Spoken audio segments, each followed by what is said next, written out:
Dr. Eric Kelly III and a host of phenomenal speakers from all around the globe for this 7-day virtual event that you don't want to miss.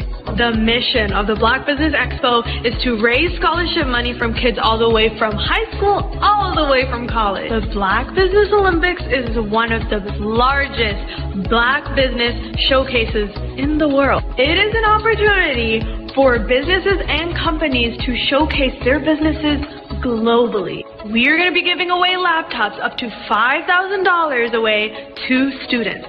Again, I'm Olivia Appleberry, the founder of 2 Cents Finance and one of the speakers for the expo. I am so excited to see you there. For more info, go to www.blackbusinessexpousa.com or call 919-308-9090 and hope to see you there. I am Black Business. From the moment I wake until the time I sleep. Yes, I am Black Business. I am Black Business. Tell me, are you Black Business? I am Black Business. Do you support Black businesses? Listen, I support Black business because I am Black Business. Black Business Expo, one of the largest business showcases in the history of Black business in the world. The world! Sign up today at www.blackbusinessexpousa.com or call 919-308-9090. I am Black Business.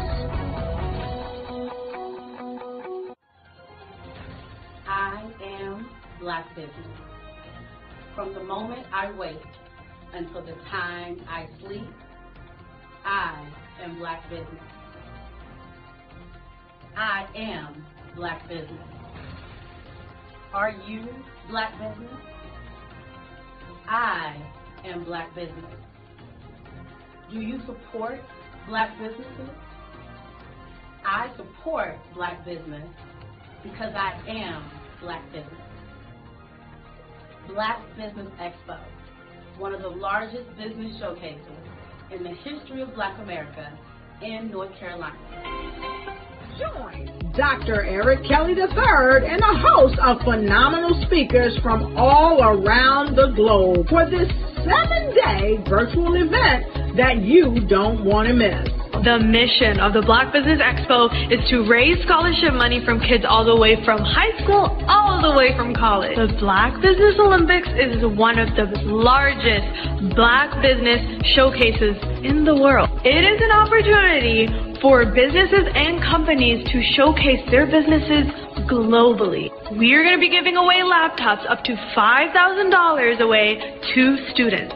Again, I'm Olivia Appleberry, the founder of 2 Cents Finance and one of the speakers for the expo. I am so excited to see you there. For more info, go to www.blackbusinessexpousa.com or call 919-308-9090 and hope to see you there. I am Black Business. From the moment I wake until the time I sleep. Yes, I am Black Business. I am Black Business. Tell me, are you Black Business? Black Business Expo, one of the largest business showcases in the history of Black business in the world.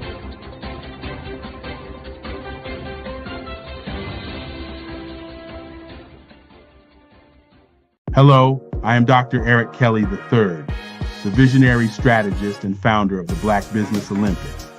I invite you to showcase your Black-owned businesses on the Black Business Network global stage. The Black Business Olympics is a global Black Business Network platform that propels Black-owned businesses into the international spotlight. By showcasing your business on the Black Business Olympics platform, you can reach a worldwide audience of potential customers, partners, and investors. You can also establish yourself as a thought leader an expert in your field, attract lucrative partnerships, and more speaking engagements. In addition, the Black Business Olympics platform provides a valuable opportunity to connect and collaborate with like-minded entrepreneurs and business professionals from around the world. This can lead to new business opportunities, ideas, and relationships. Finally, by sharing your story and expertise on the Black Business Olympics platform, you can inspire and empower others. This is a powerful way to make a positive impact on the world and leave a lasting legacy. If you are a Black-owned business owner, I encourage you to seize the opportunity to showcase your business on the Black Business Olympics platform. It is a once-in-a-lifetime opportunity to make an indelible mark on the world.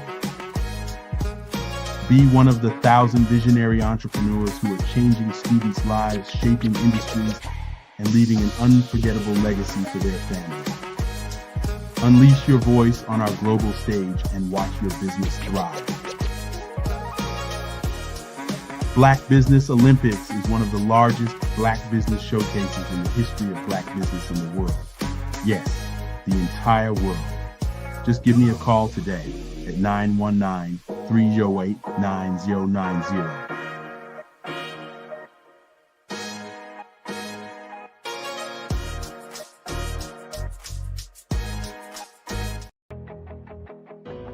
I am Black business. From the moment I wake until the time I sleep, I am Black business. I am Black business. Are you Black business? I am Black business. Do you support Black businesses? I support Black business because I am Black business. Black Business Expo, one of the largest business showcases in the history of Black business in the world.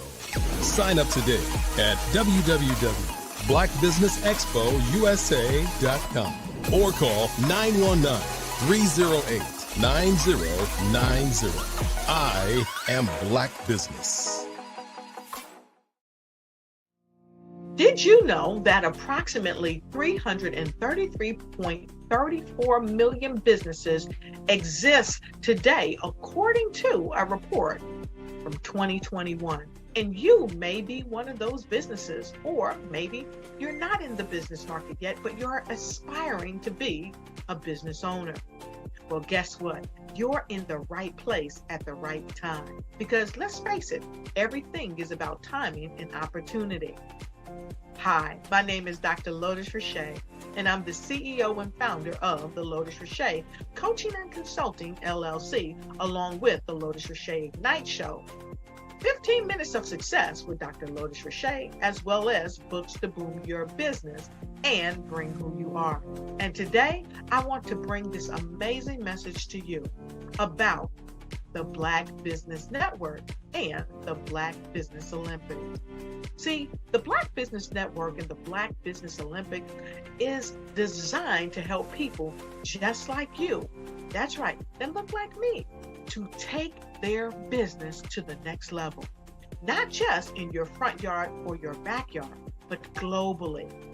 The Black Business Network and Black Business Olympics is designed not to just help you survive, but to help you thrive.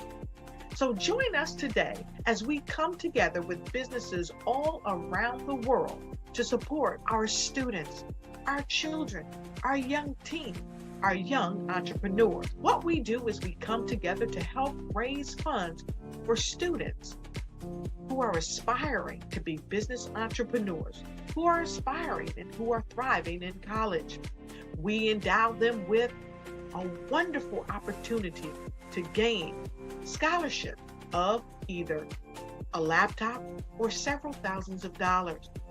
And we invite you to help be a contributor to this amazing opportunity to help someone that looks just like you. So join us today at our website and let us connect with you and help you ignite and take flight in every area of your life on the Black Business Network and the Black Business Olympics. I'll see you on the other side.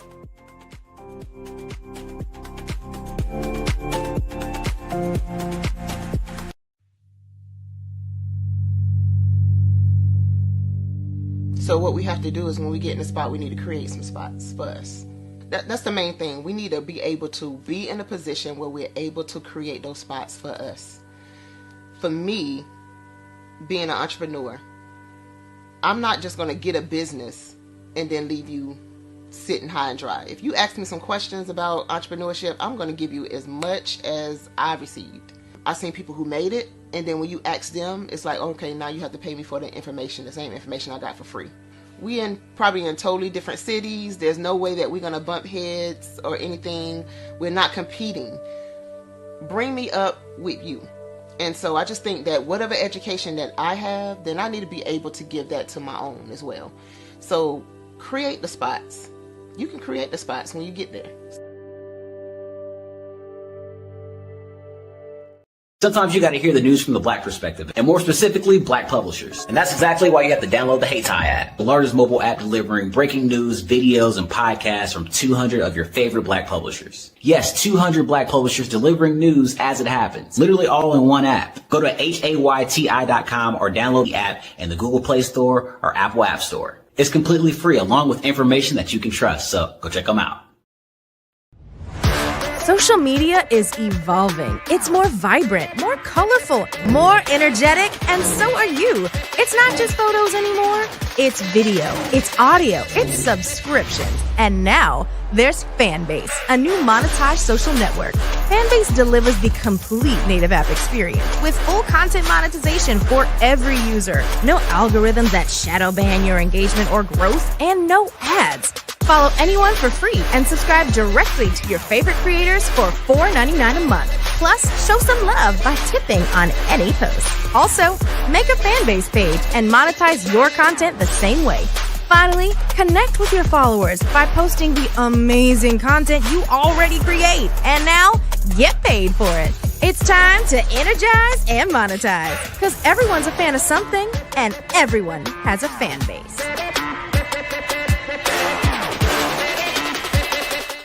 Five-Star BDM, Brand Development Masters, is a professional consulting and advisory group keenly focused on business development services for the small to mid-sized business and entrepreneurs. Although every business is unique, they often share business development challenges that can be addressed through smart branding. Services include process improvement and operations, digital strategy and transformation, business intelligence, digital marketing, and personal branding. Our business and personal branding company has helped a number of professionals and organizations to optimize and grow. This results in more business, more opportunities, better reach, positive outcomes. Visit www.fivestarbdm.com today to learn more. Follow the Brand TV broadcast host, Grant McGaugh, as he visits with top executives and entrepreneurs to find out their secrets of success with their personal brand. Follow the Brand TV broadcast host as he focuses on brand development to build better relationships, bring value to your business, relationships, and career. You will enjoy listening to each episode that is tailored to speak to you directly. If you're looking for this type of clarity in terms of building your brand, you have tuned into the right station. Each episode will help you to shape a conversation in the 5-Star BDM network of 20,000 professionals and become a springboard for your corporate engagement and business opportunities. Each guest will frame their story in the areas of personal branding, business development, career development, financial empowerment, and technology innovation. Grant McGaugh explains why he is the CEO and owner of his own professional career. Grant is an accomplished business leader and entrepreneur who wants to give back to individuals to grow their personal brand strategy.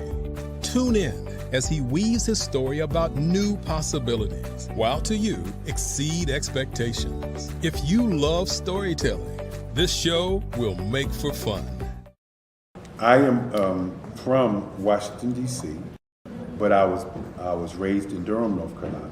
I came to Durham when I was about 5 or 6. And then I traveled back and forth to DC because it's where my people are from. One of the unique things about my family is my mother, she's also an artist. She does quilting. And she does a lot of artistic things. And then my son, he draws with both hands, his right hand and his left hand like I do. So that's kind of a family trait. And then my other son, he's a videographer, and my daughter, she works, she's a regional vice president for Sunglass Lab. When you start out drawing and sketching, you want to continue to explore, you know, each avenue. I do pastels, I do pen and ink, I do painting, I do acrylics. I haven't done oils yet, but I try to do all facets of art. What I say to a lot of times to people is, you know, you can't put yourself in a box when you're an artist. You have to explore. And over the course of my life, I've tried to explore different mediums. I also do sculpture as well. I choose my subjects by the intensity that they have in their faces, or the intensity that somebody is moving, because I do more than portrait drawings. I also do I do abstract, and then I do figurative drawing also. Well, what happened in this particular show is that I started out trying to come up with something that would be a little bit different than what everybody else is doing. So I was working on a Barack Obama show, and they wanted me to do some paintings of Barack. And so what I did was, because of the deadlines, I kind of did it kind of fast. And then I realized when I was doing it fast, I enjoyed it. And so then I started doing other pieces the same way, and I started to enjoy those pieces also. And so I came up with this particular style. And it's a style of lines and colors. And what's interesting is that when I was in college, I did a show called Lines, Colors, and I talked about the boldness of the blacks, the hotness of the whites, and this is how this has come about, you know, later on in my life. And the colors comes from a lot of the entertainers that I work with, where they wear different colors. They don't wear, you know, your plain reds or your whites. They wear different colors, and so that's also another piece of what's giving me the colors. The subtitle of this show is Faces That Speak Life. That's real critical. Faces that speak life. Each one of these pieces is a life source and a life energy that's being put on display for people that are looking at them. You know, I always say in terms of my art, it's not important that I draw them. It's important what you get out of what I draw. You know, I don't try to just draw it because you like it. People wanted me to do prints. I didn't do prints. You know, people asked me to do different people, but the people that I choose are people that make a difference in the lives of people in the world. So the human landscape idea was, again, as I say, the lines represent your emotions, it represents your ideas, and it represents your journey as a human being. And that's why you get the different pieces and the different looks. And as you notice, I try not to do one look that looks alike another look. And that's what's the most important part of this show. What happens when healthcare, finance, and leadership collide? You get Camilla Strother, a powerhouse redefining financial wellness for professionals building legacies. Join us as we explore her inspiring journey and how she's transforming lives through allied financial strategies. I've walked in the shoes of those I serve, balancing a demanding career, planning for the future, and still trying to live fully in the present. Her path from healthcare technology to financial empowerment is a testament to resilience and vision. Financial wellness isn't just about money. It's about creating options, building legacies, and achieving peace of mind. Her approach goes beyond numbers, focusing on empowering individuals to take control of their financial futures and live life on their terms. Grant McGaw emphasizes, this is more than a conversation. It's a blueprint for empowerment, vision, and growth. Discover how Camilla's strategies are paving the way for a new era of financial wellness and legacy building. Camilla invites you to Join us to discover how to take control of your future because your legacy starts today. Tune in to From Healthcare to Wealthcare, Redefining Financial Futures with Camilla Strother. Available soon on your favorite platform. You know, I mentioned compounding interest. Well, that compounding interest can work both ways. It can work against you on a credit card where you can have that interest at 24%, 29%, and that will just compound. That amount that you have just continues to grow if you don't pay it off. And that interest just, it's like you make a payment, but it's not really touching it because now you have all this interest on top of it. You really want that interest in your savings.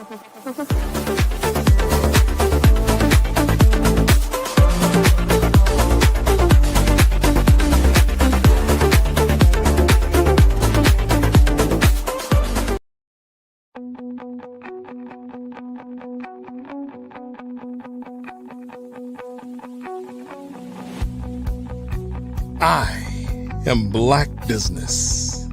From the moment I wake until the time I sleep. Yes, I am Black Business. I am Black Business. Tell me, are you Black Business? I am Black Business. Do you support Black businesses? Listen, I support Black business because I am Black Business. Black Business Expo, one of the largest business showcases in the history of Black business in the world. The world! Sign up today at www.blackbusinessexpousa.com or call 919-308-9090. I am Black Business.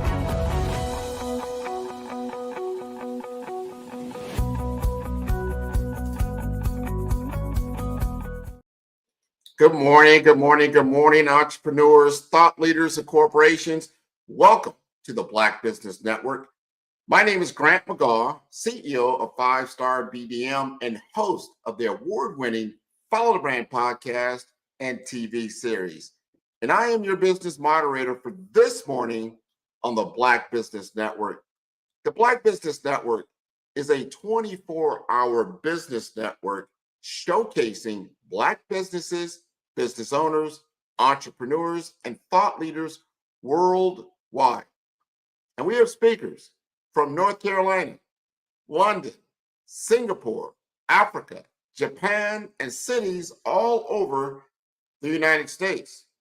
The Black Business Network is a global community sharing its business knowledge to empower, inspire, and educate businesses about business.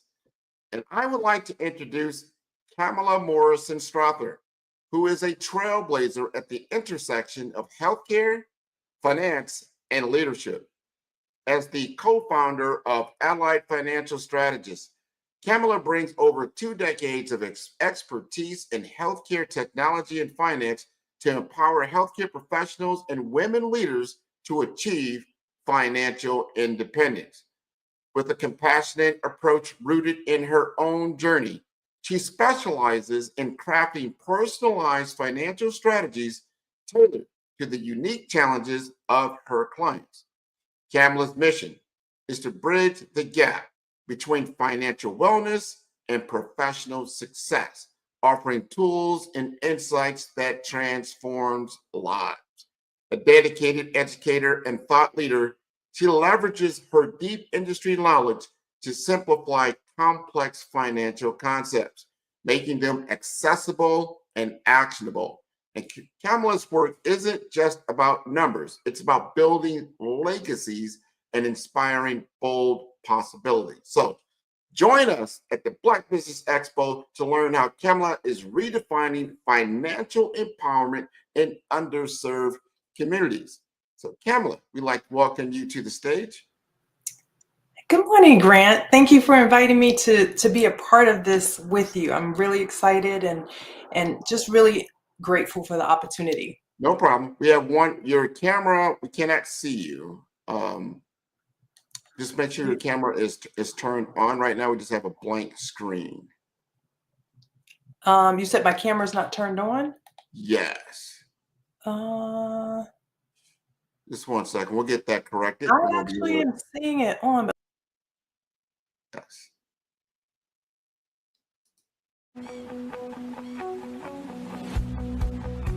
I am Black Business. From the moment I wake until the time I sleep. Yes, I am Black Business. I am Black Business. Tell me, are you Black Business? I am Black Business. Do you support Black businesses? Listen, I support Black business because I am Black Business.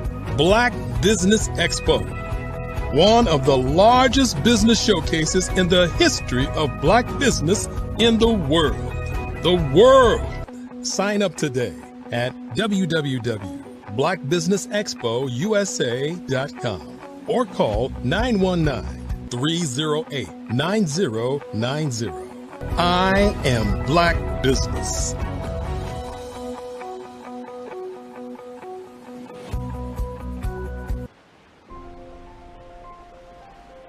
What if you could build your own city? A place where every child can find nurturing people to help them achieve their full potential. A place where every adult can access jobs. All right, we are back. So we're going to welcome Kamala back to the stage. There she is. How are you doing this morning? I'm doing great, Grant. How are you? And thank you for giving me this opportunity to be here on stage with you. Yeah, no, this is going to be great. It's a discussion I want to have because of your background. You live in that intersection between healthcare and finance, which is, it's an interesting mix. You've been in the industry for a long time in the healthcare world. We want to know, like, where's your passion behind finance? Why did you make this pivot in your life? Yeah, it was so interesting that how just the roads of life take you in different places. From a very young age, my mom was an entrepreneur and she really instilled that in me. But when I had a loss, a significant loss, my first husband passed away, it really changed things and it really awakened the need to understand finances better so that I could maintain my household and at the time my 2 young kids. And so that really led me to want to learn, and everything that I learned, I feel that everyone needs to know. And sometimes you just don't know who is the right person to talk to, and you may not be comfortable with people to meet to talk about finances and money.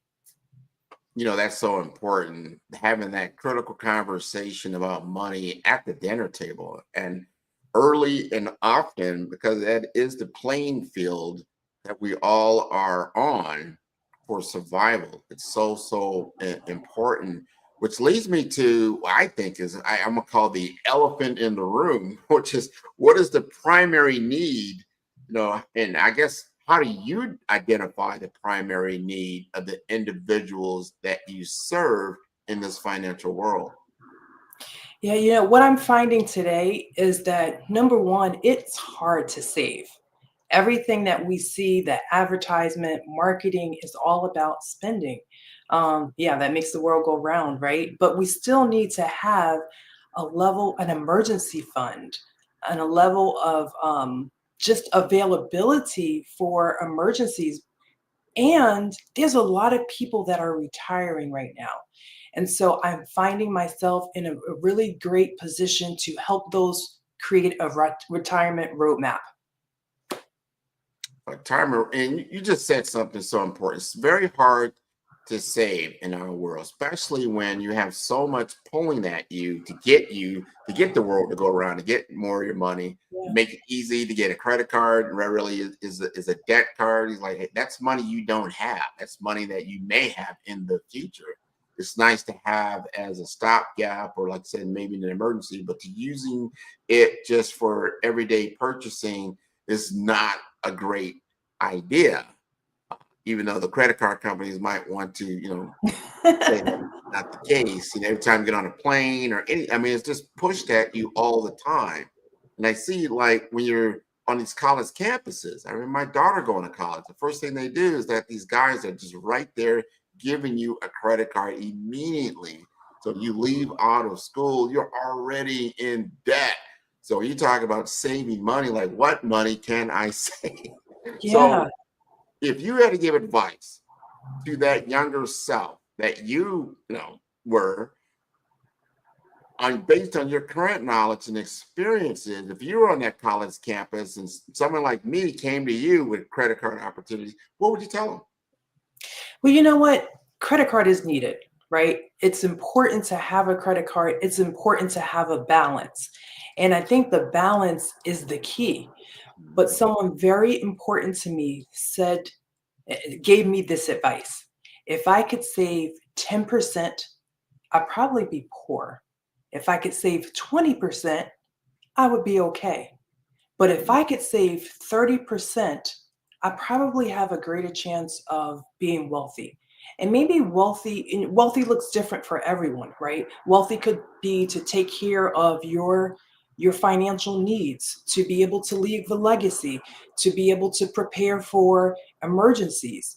And so taking that advice, putting it into place, creating a habit of managing money wisely, saving, using a credit card when it's needed, but also being responsible to take care of it, because we know that the larger balance you have, that compounding interest works the opposite on a credit card than it would on a savings account. So we want that compounding interest on your savings. That's so important. You just talked about understanding the dynamics of money and credit cards and the rates. That's why the interest rates are so important. The time value of money so important.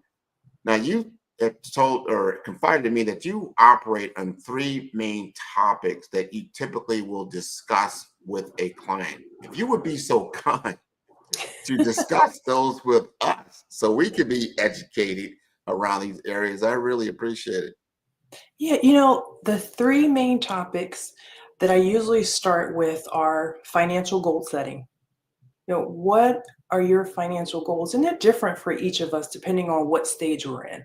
If I work with someone who has just graduated college, has their first job, their goals may be focused on paying their student loans or learning how to set up a budget and managing all of their expenses in addition to learning how to save. Someone else, maybe mid-30s or are starting a family and they're thinking about estate planning. And not to say mid-30s, it could be 20s too, or even 40s or 50s. But estate planning is so important because oftentimes you'll see a GoFundMe account, which, obviously there is help that is needed. But if we can help to create those funds that are needed in emergency situations, the importance of having life insurance to cover expenses when it comes to death, but also using it in a way where you can save at the same time. So there's so many different strategies for estate planning.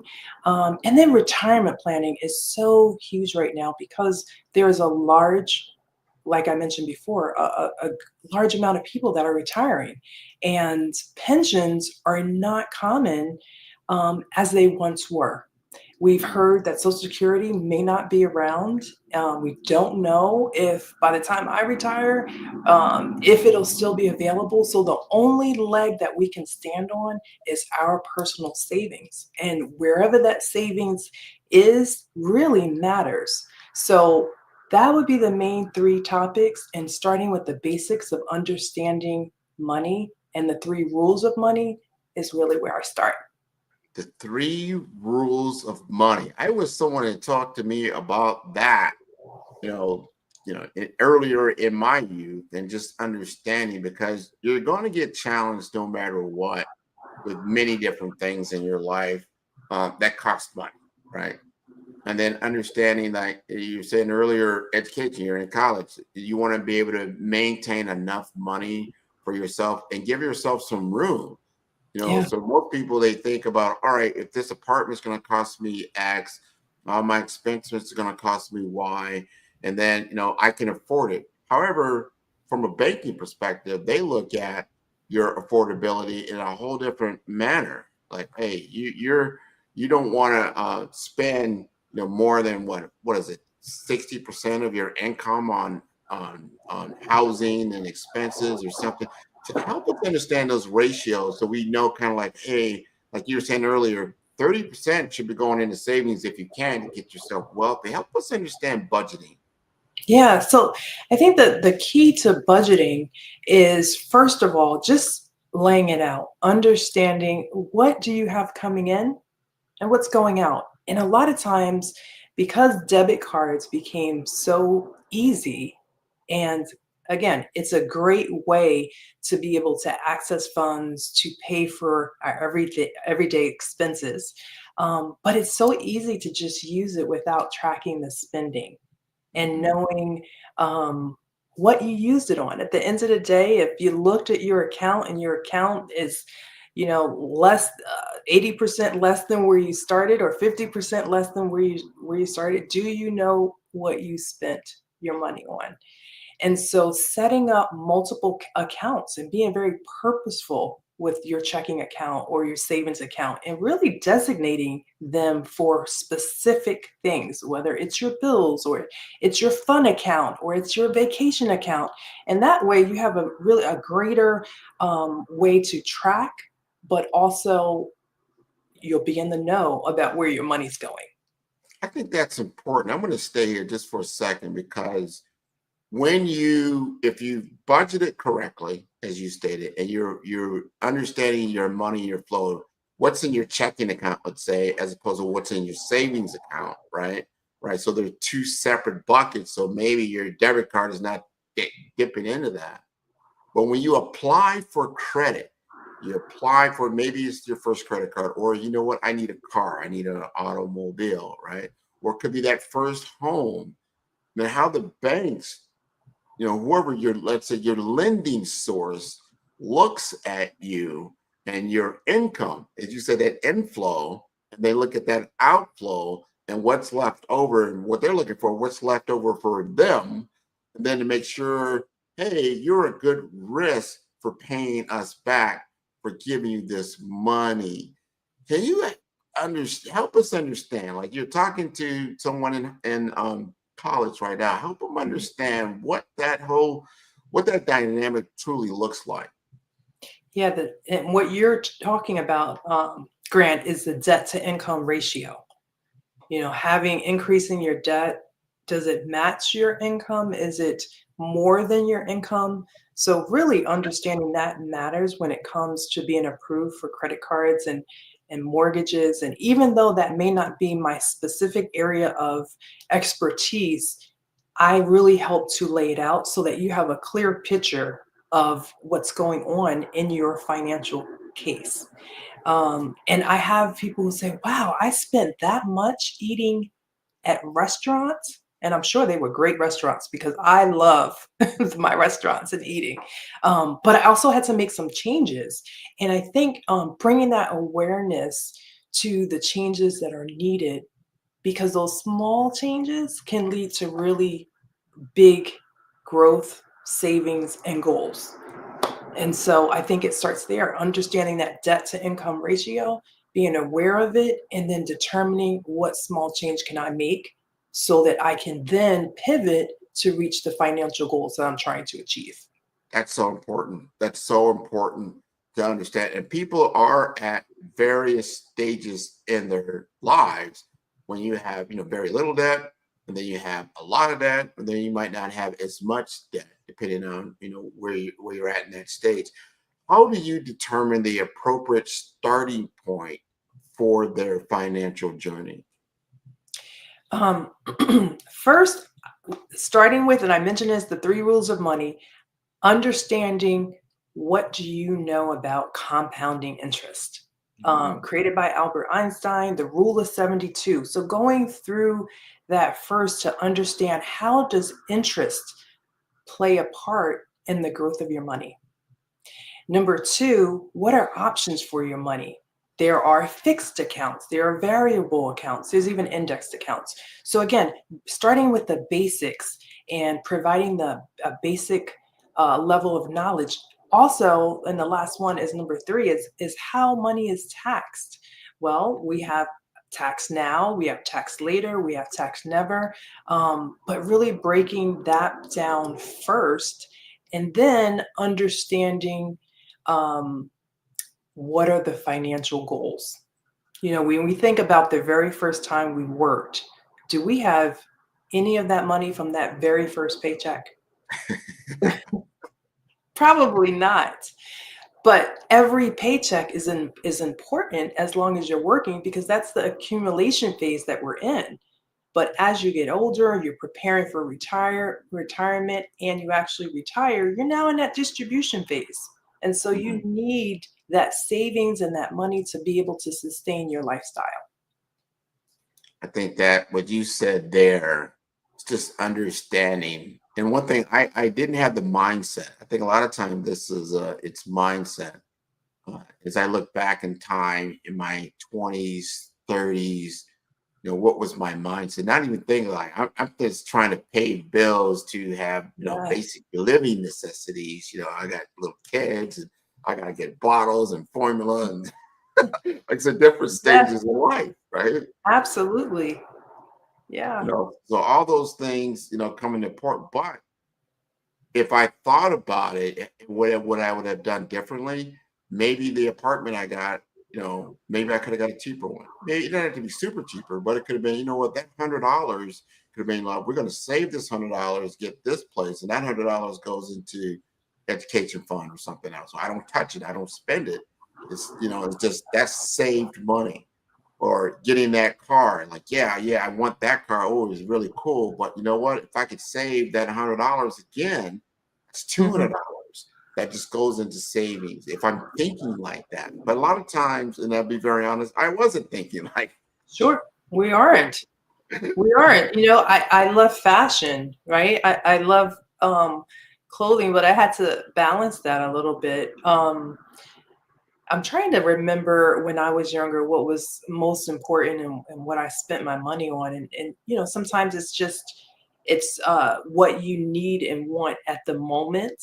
And whether it's to eat or whether it's to, you want nice clothes or nice things because that's what you see around you too. And even when you're in a job where you have a great salary, and like I mentioned earlier, putting away some of that money or that salary that you're receiving so that you can have a little nest egg. And but that may not be what's happening around you. I like to art. I love to see a great Broadway play.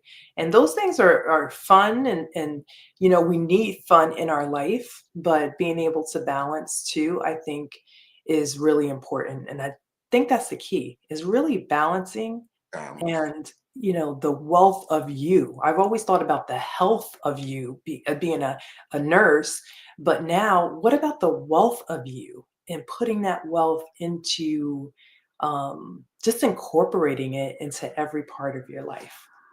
I love that. And I look at the three pillars typically that are big, especially in business. In business, usually there's this health related, wealth related, or relationship related. A lot of times in the businesses that we operate in, they're health, wealth, and relationships. These are the important factors. But I love that fact you just said, the wealth of you. Wow, the wealth of you. And it's that mindset again. What's the mindset that you have around these things? And it's okay, like you said, if you saved appropriately and you're healthy in your wealth, going to a Broadway play is fine. You still want to live. It's fine because you can afford it. It's when you start doing these things and you really can't afford it. Someone said, if you put it on a credit card, did you really could afford it? So you have to think about that. I mean, think because you have to pay that money back. And all right, I think I love these commercials that were coming out about a year or so ago. They would show this computer, right? They said, oh yeah, it's $600 on the credit card, but yet when you pay it all the way off, it was actually like some ridiculous. The amount was like $3,000 or something like that. Yeah. Because if you just paid the monthly amount and that's what it is, and you don't think about that at the time. So yeah, it's okay to build credit, but pay these things off because of the compound interest and all those things and your wealth can get out of control, that then affects your health, and then it affects your relationships, right? It affects everything. It affects everything. And it's so easy to do it. And so, what I've also been able to do, because we all have debt, right? We all have debt, and it's how you manage it. And some days may be better than other days. But there's something that Dave Ramsey talked about, which is a debt snowball, and utilizing that debt snowball to see, well, what is the strategy to be able to pay off high interest first, low balances first? Um, how can I make every dollar work for me, even when it comes to debt? And, there are strategies on infinite banking. There are so many different ways that you can make that dollar work. But having someone like me who can go over different strategies, because I love strategizing. As a nurse, I wanted to fix every person that was sick, and it was my goal to just be able to help them in some kind of way.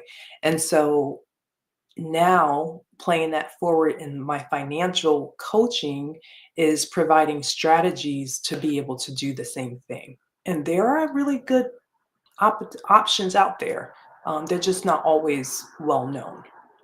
That's very important. And I love the way that you're setting yourself up, meaning, you've been a career nurse in the nursing world, technology world as well, helping with, population and helping our community get healthier. But then seeing yourself going, because you're going down this road of life and you're able to see ahead, like what's ahead in my life. So you know what? If I start making these pivots now into my own entrepreneurial pursuit, and I love financial planning, I want to begin to pivot into this world and setting myself up. So as this one career starts to go through its sunset world, I have this whole new career ready to go, and it's new, and I can sustain myself and have the lifestyle that I want to have into this next stage of my life. I want to ask you, who has been the most significant influence in your life in this field? You know, two people stand out to me. Number one, my mom. She taught me from a very young age to just be an entrepreneur, the importance of investing in yourself to help other people. And I watched her do that, whether it was the daycare that she had in our home, to fixing dinners and selling them. And I used to deliver them to people. She loved to cook, and people loved to eat her food. It was amazing. Um, so she really helped me to see that. I remember when we had our candy sale, and the highest seller would receive $1,000. And every year we took those world finest chocolate bars and we sold them. And I was the highest seller for like 3 to 4 years of during high school. And that's how I bought my first car. So she just supported me and really taught me how to just be passionate and really go after what you want, especially when it came to having the money that you needed. And so, number one, my mom, love her and miss her a lot. She has passed away, but she is resting. And so, the second person is a financial advisor. And I loved his approach. His approach was to give me books to read. And so he would tell me about a concept, and then he would give me a book. And I'm like, I really just want you to be my advisor and share the information with me. But his goal was to educate me. And I appreciated that so much. That helped me to really learn and grow. And I do the same thing. When I meet someone, I give them a book, The 8 Financial Breakthroughs. A colleague of mine wrote that book, Alvin Darian, and that book really has some great concepts and practical concepts that can be put in place. That is great wisdom that you teach someone, you give them some broad overview, but then you give them a book so they can dive into it if they really want to make a change in behavior or whatever it is that you're trying to accomplish, giving them a book will really can change their whole trajectory and where they're at. I want you to, because something you brought up, and there's just this huge phenomenon happening in our country is that baby boomers are retiring and they're getting older. They're now at that road. You're preparing for your retirement, and you're like, hey, this is what I'm going to be doing as I make these pivots and changes. What have you found are the primary challenges with individuals right now that like, ooh, wow, you know what? Man, those 30 years went quicker than I thought. And I see retirement like it used to be way down the road. It's like, it's right here. You know, so give us some advice around that. Yeah, same for me. Knowing that retirement is so close for me, I think that when I work with someone who's preparing for retirement, I completely understand and I can identify with where they are. I think first it starts with understanding what you've saved, what you have prepared for in your retirement accounts.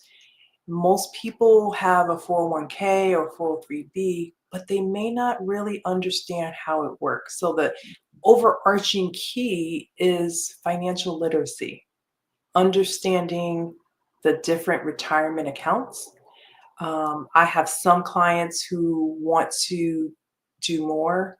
And so understanding where they can really save that would give them fast growth or just growth to match the time frame that they would like to retire. And also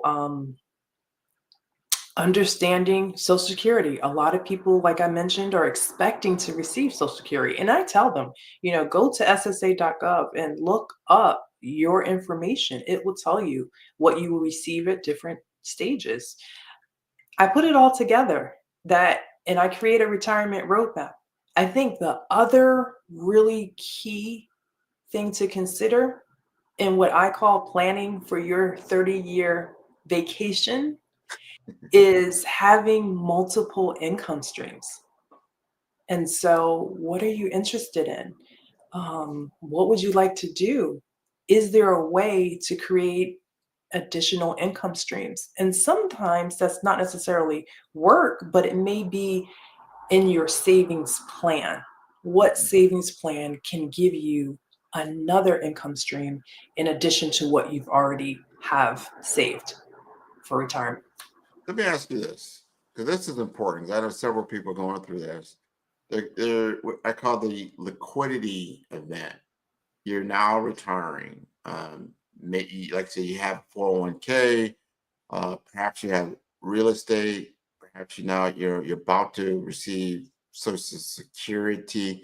You may or may not have a pension, depending where you worked. But now you're at the end of the game and you have this liquidity event. And I've had several people saying like, man, my 401k now is done. I don't even know how to, I'm not a financial planner. Like, how do you get the money into my account? Do I continue to invest? I don't know what happens next. How do you advise people when they're at that juncture? They're going to need to call me for that information, Grant. I can't give it all away. No, really looking at what they have in whatever type of retirement account, because they function a little bit different. There are some retirement accounts where you may not have paid any taxes. They're tax deferred accounts, great accounts, right? Then there are accounts, different types of financial vehicles where taxes were taken out. So they kind of offset each other, which is great. Understanding how each of them will work and also estimating what is the total monthly amount that I can expect to have. And now let's put that together with the total amount of debt that you will have as well. And does it match? When do I start using one over the other? Because at 70, 73, the age has changed a little bit. The government does require you to start using those accounts you haven't paid taxes on, or you can lose about 50% of it. So understanding when to use them that's a whole strategy within itself. We definitely, I heard that moment, like, this is when you need to call me up. Because every person and family is individualized, very personalized. And like I say, what's your goal, but where you're at, and you may not be an expert in that area at all. I know a lot of people that they just aren't, they just been paying these things, or they take it out of their check for so long. And now they're finally at this point, and they're just like, I'm just so used to doing this, I don't know how to do that. Yeah. What does that look like? And big key is like, we're living longer. We're Yes. living longer. So a strategy that might have worked, in my parents' time period, let's say, doesn't necessarily work in my case, because the dynamics have changed so dramatically. And I think that's so important. So we got to know how to contact you. I think that's what I got on this last discussion. Like, how do we contact you? There was one thing, Grant, I wanted to say. Yeah. Living longer. Living longer is so important. And as a nurse and a healthcare professional, understanding the importance of long-term care, having coverage, health coverage, to be able to take care of you as you age. You just hit on a very important part. So for anyone who like to continue or have this discussion with me to help you prepare, Allied Financial Strategist is on LinkedIn. You can also look for the webpage, our website, Allied Financial Strategist. It is a company that both my husband and I started together.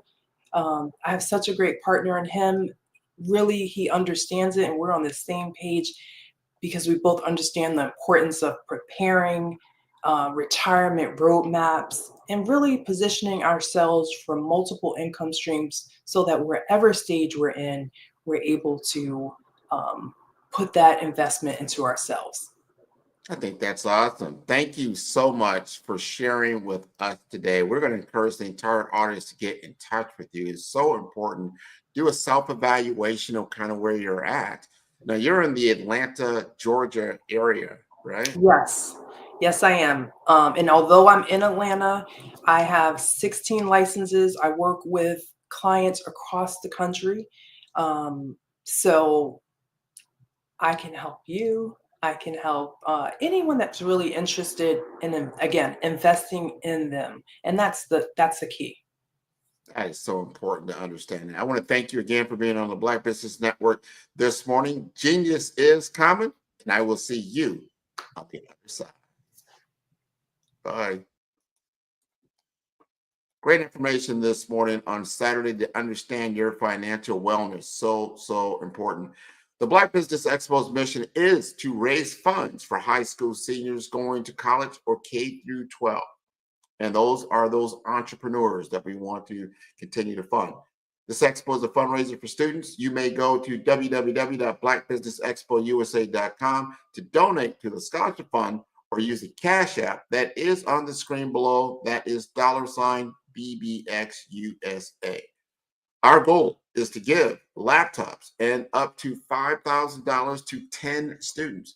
Students, you can register online at blackbusinessexpousa.com. Every dollar counts. So we want to remind you to donate to the scholarship fund. And we would like to thank our Black Business Expo USA sponsors for January 2025. And they include NC100, Moody Capital Partners, Suede Soul, Lotus Rocher Coaching and Training, Carolina, Virginia Minority Supplier Development Council, Step Management, the Hello LLC, Barbara H. Smith LLC, Margie McLean Foundation Incorporated, Genius is Common, Earth Essentials, 5-Star BDM, Milani Shining Global, Executive Women's Success Institute, the Quality Coaching Company, Superwoman Business Services, Creative Force Studios, Lee Entertainment, Artistic App Design, Black Business Expo USA. Genius is coming, and I will see you on the other side.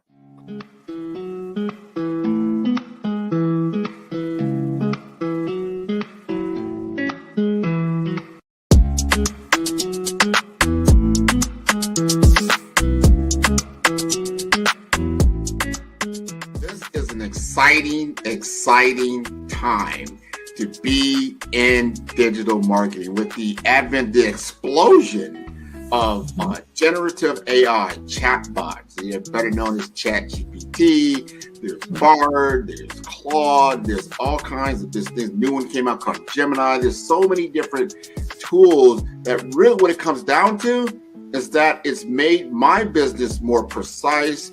I can do things more quicker, I would say, and to elevate my brand messaging to a level that allows me to be as creative as possible.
Dr. Eric Kelly III and a host of phenomenal speakers from all around the globe for this 7-day virtual event that you don't want to miss.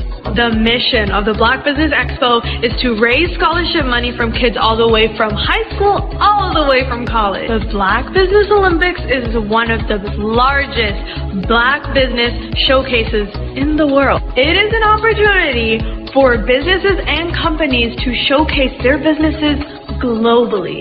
We are going to be giving away laptops up to $5,000 away to students. Again, I'm Olivia Appleberry, the founder of 2 Cents Finance and one of the speakers for the expo. I am so excited to see you there. For more info, go to www.blackbusinessexpousa.com or call 919-308-9090 and hope to see you there. I am Black Business. From the moment I wake until the time I sleep. Yes, I am Black Business. I am Black Business. Tell me, are you Black Business? I am Black Business. Do you support Black businesses? Listen, I support Black business because I am Black Business. Black Business Expo, one of the largest business showcases in the history of Black business in the world. The world! Sign up today at www.blackbusinessexpousa.com or call 919-308-9090. I am Black Business. I am Black Business. From the moment I wake until the time I sleep, I am Black Business. I am Black Business. Are you Black Business? I am Black Business. Do you support Black businesses? I support Black business because I am Black business. Black Business Expo, one of the largest business showcases in the history of Black America in North Carolina. Join Dr. Eric Kelly III and a host of phenomenal speakers from all around the globe for this 7-day virtual event that you don't want to miss. The mission of the Black Business Expo is to raise scholarship money from kids all the way from high school, all the way from college. The Black Business Olympics is one of the largest Black business showcases in the world. It is an opportunity for businesses and companies to showcase their businesses globally. We are going to be giving away laptops up to $5,000 away to students.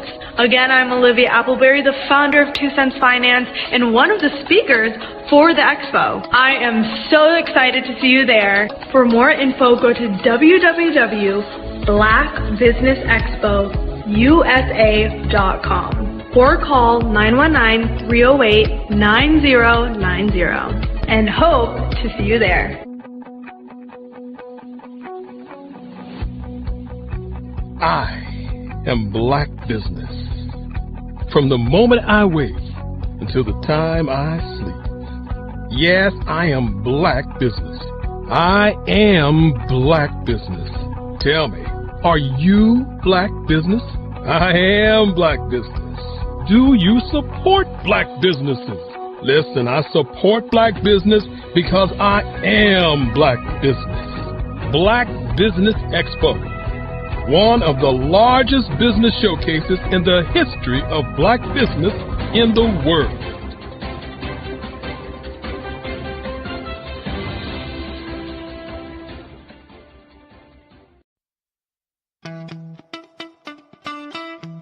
How many times have you been asked to help someone you didn't even know, a student, a business entrepreneur, or did you ever even ask, where did they end up?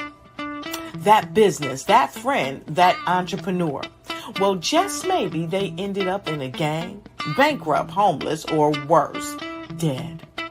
Maybe they turned to crime, drugs, and alcohol. Did you ever wonder? Did you destroy their dream, or was your life always so easy? At the Black Business Olympics, we started a movement to help students complete. Give them hope and foster success.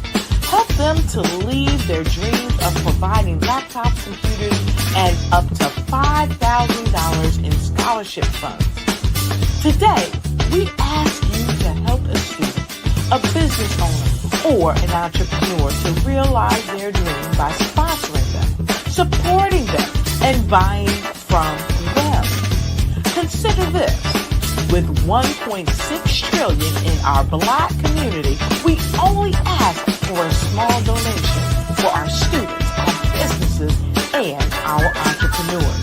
And you can change a life today. So I ask you, what are you going to do?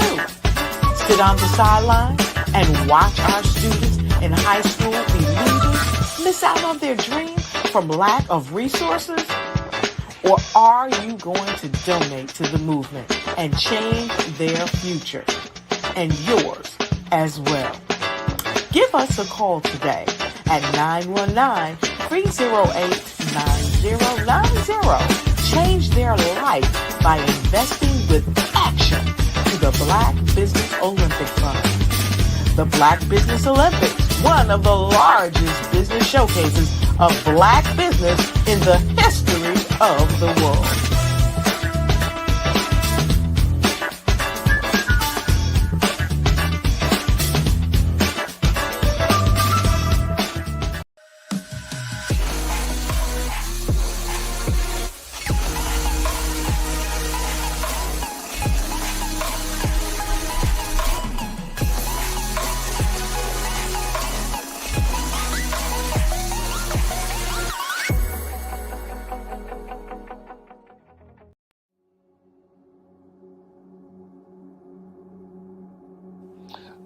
I was born and raised in southeastern West Virginia, the coal fields. My father was an AME minister. For me, I was very fortunate. Even though I grew up in the segregated South, I was surrounded by flourishing Black businesses. Doctors, lawyers, bankers, dentists. They were all there and they were all successful. And I guess that's part of my dream, is to see that success come back.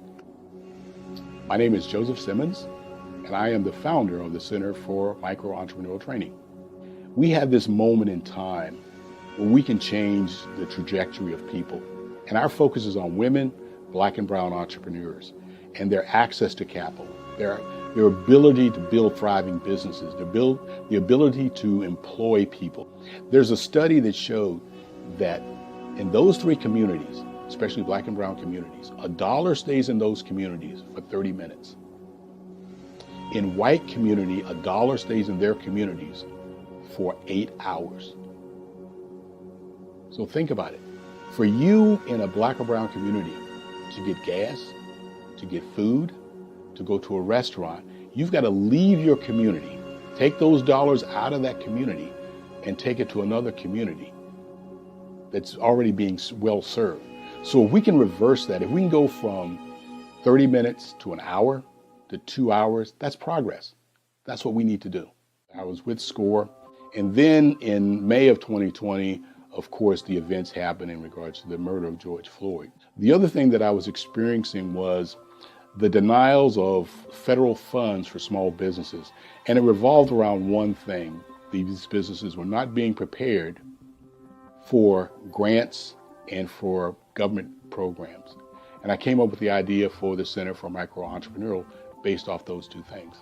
Morgan Stanley had a report out in 2020, first quarter, and it talked about there were 3 groups that were massively devastated by COVID-19 on their business. That was 1, women, number 2, Black, and number 3, brown entrepreneurs.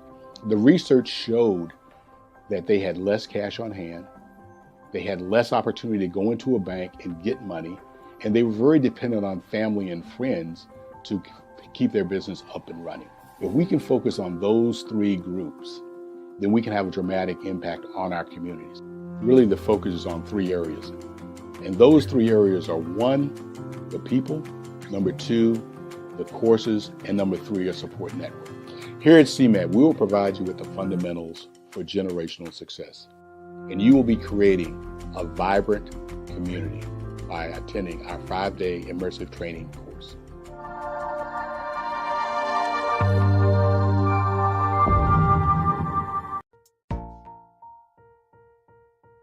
Have you ever seen a parent stressed out and needed a stress reliever with their child? One morning I was coming out of a store and saw a mother and her 3 or 4-year-old son. She was highly upset, actually beginning to yell at him. However, the more upset she became, it seemed the calmer the child became. He sat down on the sidewalk, crisscross applesauce, folded his arms, and looked up at her with a smile. You see, the angrier she became, the calmer he became, because he had the control of the situation. Hi, I'm Frizelma Lynn. I am the CEO and founder of Frizelma Teaching Parents, LLC. I'm a retired teacher, school district administrator, an author, speaker, and I am the parenting 911 coach. Every speaker has a moment where their words can spark inspiration, drive change, and transform lives. But what happens after the applause fades? With 5-star BDM, your voice doesn't have to fade. We transform your live session into a professional ebook. Imagine your session becoming a permanent, interactive asset, reaching new audiences across the globe. Like Grant McGaugh and Dr. Eric Kelly III, whose session on the Mindset Revolution continues to inspire thousands through their custom ebook. Your ideas can become a lasting impact. Turn your session into an ebook that not only tells your story, but expands your reach, builds your brand, and engages your audience. With embedded videos, custom graphics, and a stunning flipbook or PDF format, your message will inspire long after the event is over. And for a limited time only during the Black Business Olympics, get your custom ebook today. This is your chance to transform your message into something truly unforgettable at an unbeatable price. Your package includes a professionally designed ebook, a flipbook or PDF, embedded video of your session, and custom graphics. Everything you need to showcase your message in a way that lasts. With 5-star BDM, your session becomes more than a moment. It becomes an opportunity for growth, greater visibility, and lasting impact. See your influence multiply as your message reaches new clients, partnerships, and platforms. Ready to turn your ideas into a global movement? Visit 5starbdm.com to secure your custom ebook today. Your audience is ready to listen.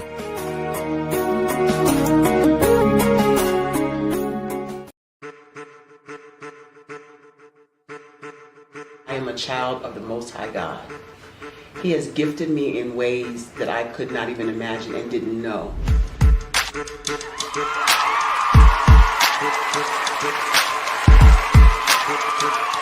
There was a time when I didn't know who I was. I listened to other people tell me who I should be, what I should do. I listened to people telling me that I should be a boutique owner, that I should be a construction manager, that I should be a laborer. Have you ever felt like you should do something else, be something else, go somewhere else, be wherever you wanted to be, and you felt like you were in a box? Anybody in the room? And you couldn't get out? Anybody in the room? And you kept trying to go and you couldn't get out? Anybody in the room? But let me tell you, you need to rock the box. Rock the box.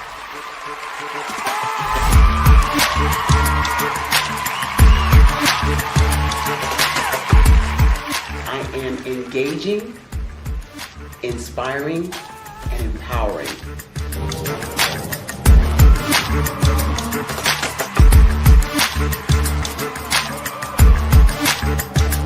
I would give you everything I know. Just by touching you, if I could, by osmosis, give you every single thing I've learned, I've gone through, I know I would. We know that's not possible, but as it is possible, I love to share information with people. Some of you out there, people have told you that you can't be, you can't have, you can't do. But I will tell you, like Kingston said, you can, you must, and you will. If it's to be, it's going to be me. You got to say it. If it's to be, it's going to be. If it's to be, it's going to be. If it's to be, it's going to be.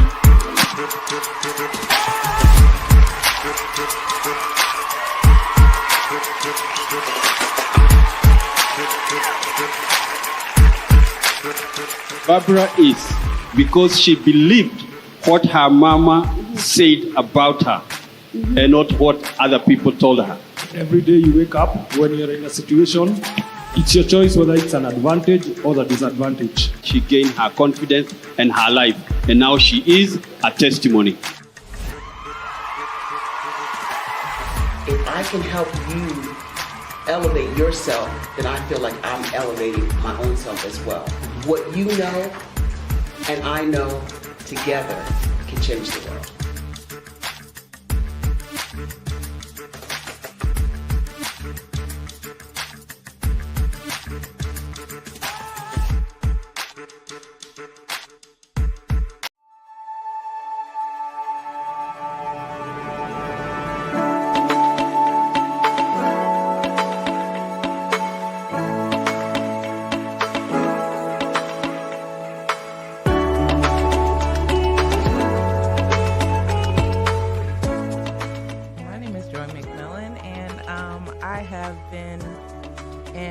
Infection control and nursing for over 30 years.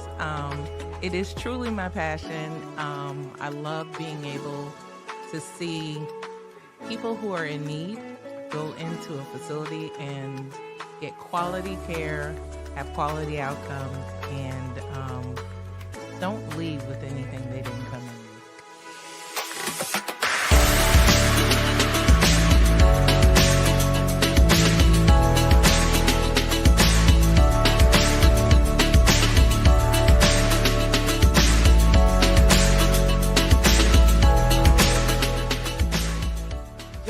Infection control experts is really about having the ability to partner with facilities, partner with organizations who may not have the resources to be able to make sure their residents or patients, depending on the setting, get the best care that they have. What we're finding a lot of times is a lot of people are wearing many different hats, and staffing is hard right now. And COVID did a whopper on all of healthcare, and everyone is hurting. So I come in, and our organization, we're here to be that support system for them, to provide that extra pair of hands, the innovation that they need for efficiencies, things that are going to make the difference in what happens. And we don't come in when the surveyors come in. What differentiates us is we're their partner. So when you get us, but we're helping you proactively monitor, proactively engage, proactively look at real-time information so that we can make the difference ahead of time.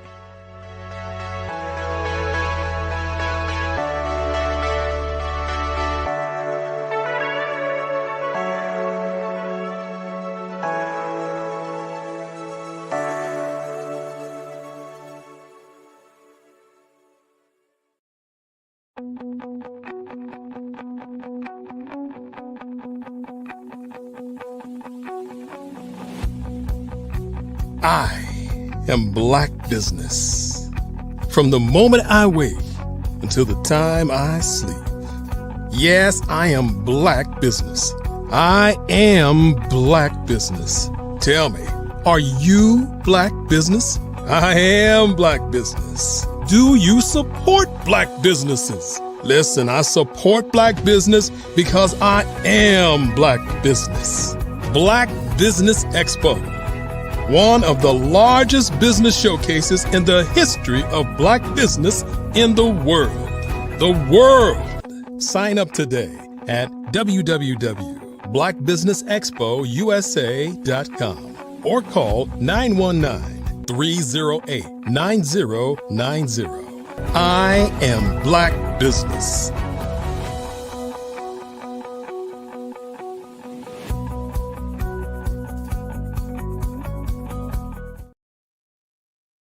Good morning, good morning, good morning, entrepreneurs, thought leaders, and corporations. Welcome to the Black Business Network. My name is Grant McGaw, CEO of 5-Star BDM and host of the award-winning Follow the Brand podcast and TV series. And I am your business moderator for this morning on the Black Business Network. The Black Business Network is a 24-hour business network showcasing Black businesses, business owners, entrepreneurs, and thought leaders worldwide. And we have speakers from North Carolina, London, Singapore, Africa, Japan, and cities all over the United States. The Black Business Network is a global community sharing its business knowledge to empower, inspire, and educate businesses about business. And I would like to introduce Joy McMillan. Joy is the visionary CEO of JAD Infection Control Experts, bringing over 30 years of healthcare excellence to the forefront. And as a clinical nurse executive, Joy has led organizations to achieve superior clinical outcomes by leveraging evidence-based practices, infection prevention strategies, and regulatory compliance expertise. Her passion for innovation and leadership development has made her a sought-after consultant, empowering healthcare facilities to navigate complex challenges, enhance patient care, and exceed industry standards. Through JAD Infection Control Experts, Joy provides tailored solutions in infection prevention, outbreak management, and survey readiness, ensuring healthcare organizations remain compliant and resilient in a rapidly evolving environment with a commitment to compassion, accountability, and strategic excellence. Joy continues to inspire leaders to elevate healthcare standards and create lasting impact across their communities. So I would like to have her join me on the stage right here, right now on the Black Business Network. Good morning, Joy McMillan. Good morning, Grant. How are you today? I'm doing really good. I'm doing really good. Like to see your smiling face. How are you this morning? I'm doing fantastic. Well, we're going to dive in because this is important. It's one of my important subjects, and I want people to really understand healthcare, the healthcare industry. First, healthcare is a $2 trillion economy for a lot of people. It's a huge business. But I don't think a lot of people realize that, and it's still shocking to me that the number four leading cause of death in the United States is going to the hospital itself. Help us understand that. So, what a lot of people really don't understand, they feel like what should be is that you're not feeling well, something's wrong, and so you go to the hospital so you can get trusted care, get better, and then go home. And what they don't realize is going to the hospital puts you at a greater risk, and staying in the hospital puts you at a greater risk for healthcare acquired infections. And what we love to do is to really educate the public and let them know about some of the dangers and what to look out for in a hospital, so that once they are seeking a place to go, or they're looking at what's going on with them and they're making choices, because remember, right now is the age of transparency, right? So we want to make sure people have the opportunity to make informed choices about the best way for them to go about seeking their health care. And people, don't understand that the longer you're in a hospital, the more at risk you are for something to go wrong, a never event. Whether it's a health care acquired infection, whether it's a medical error, you have all of these things that play a part. And so regulatory compliance is really important, because it's making sure that people have processes in place so that you don't end up a statistic. And that's a huge statistic. And I mean, we're talking lives. These are not just numbers being thrown out there. They're actual lives that have been either affected to the point of where they're debilitated or they have lost their lives. Healthcare acquired infections is a cause of death. And, we talk about it amongst ourselves in the infection prevention world. We're shining the light on how we have to bring it to the level of the people that are doing the work, so that they understand how missing a step here, or failing to do hand hygiene appropriately, how that actually affects your actual patient that you really want to help. This is so important.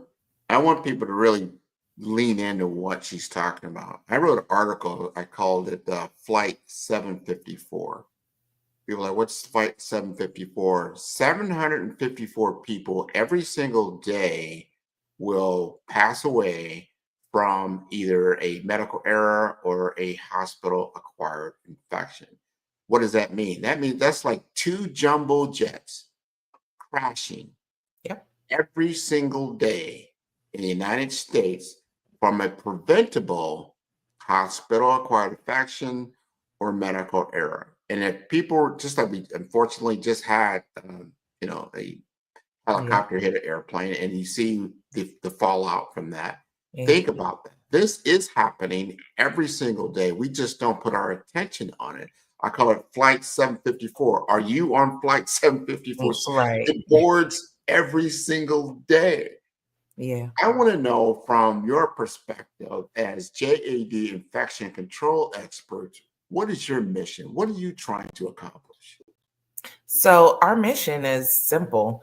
It is so that those never events don't happen.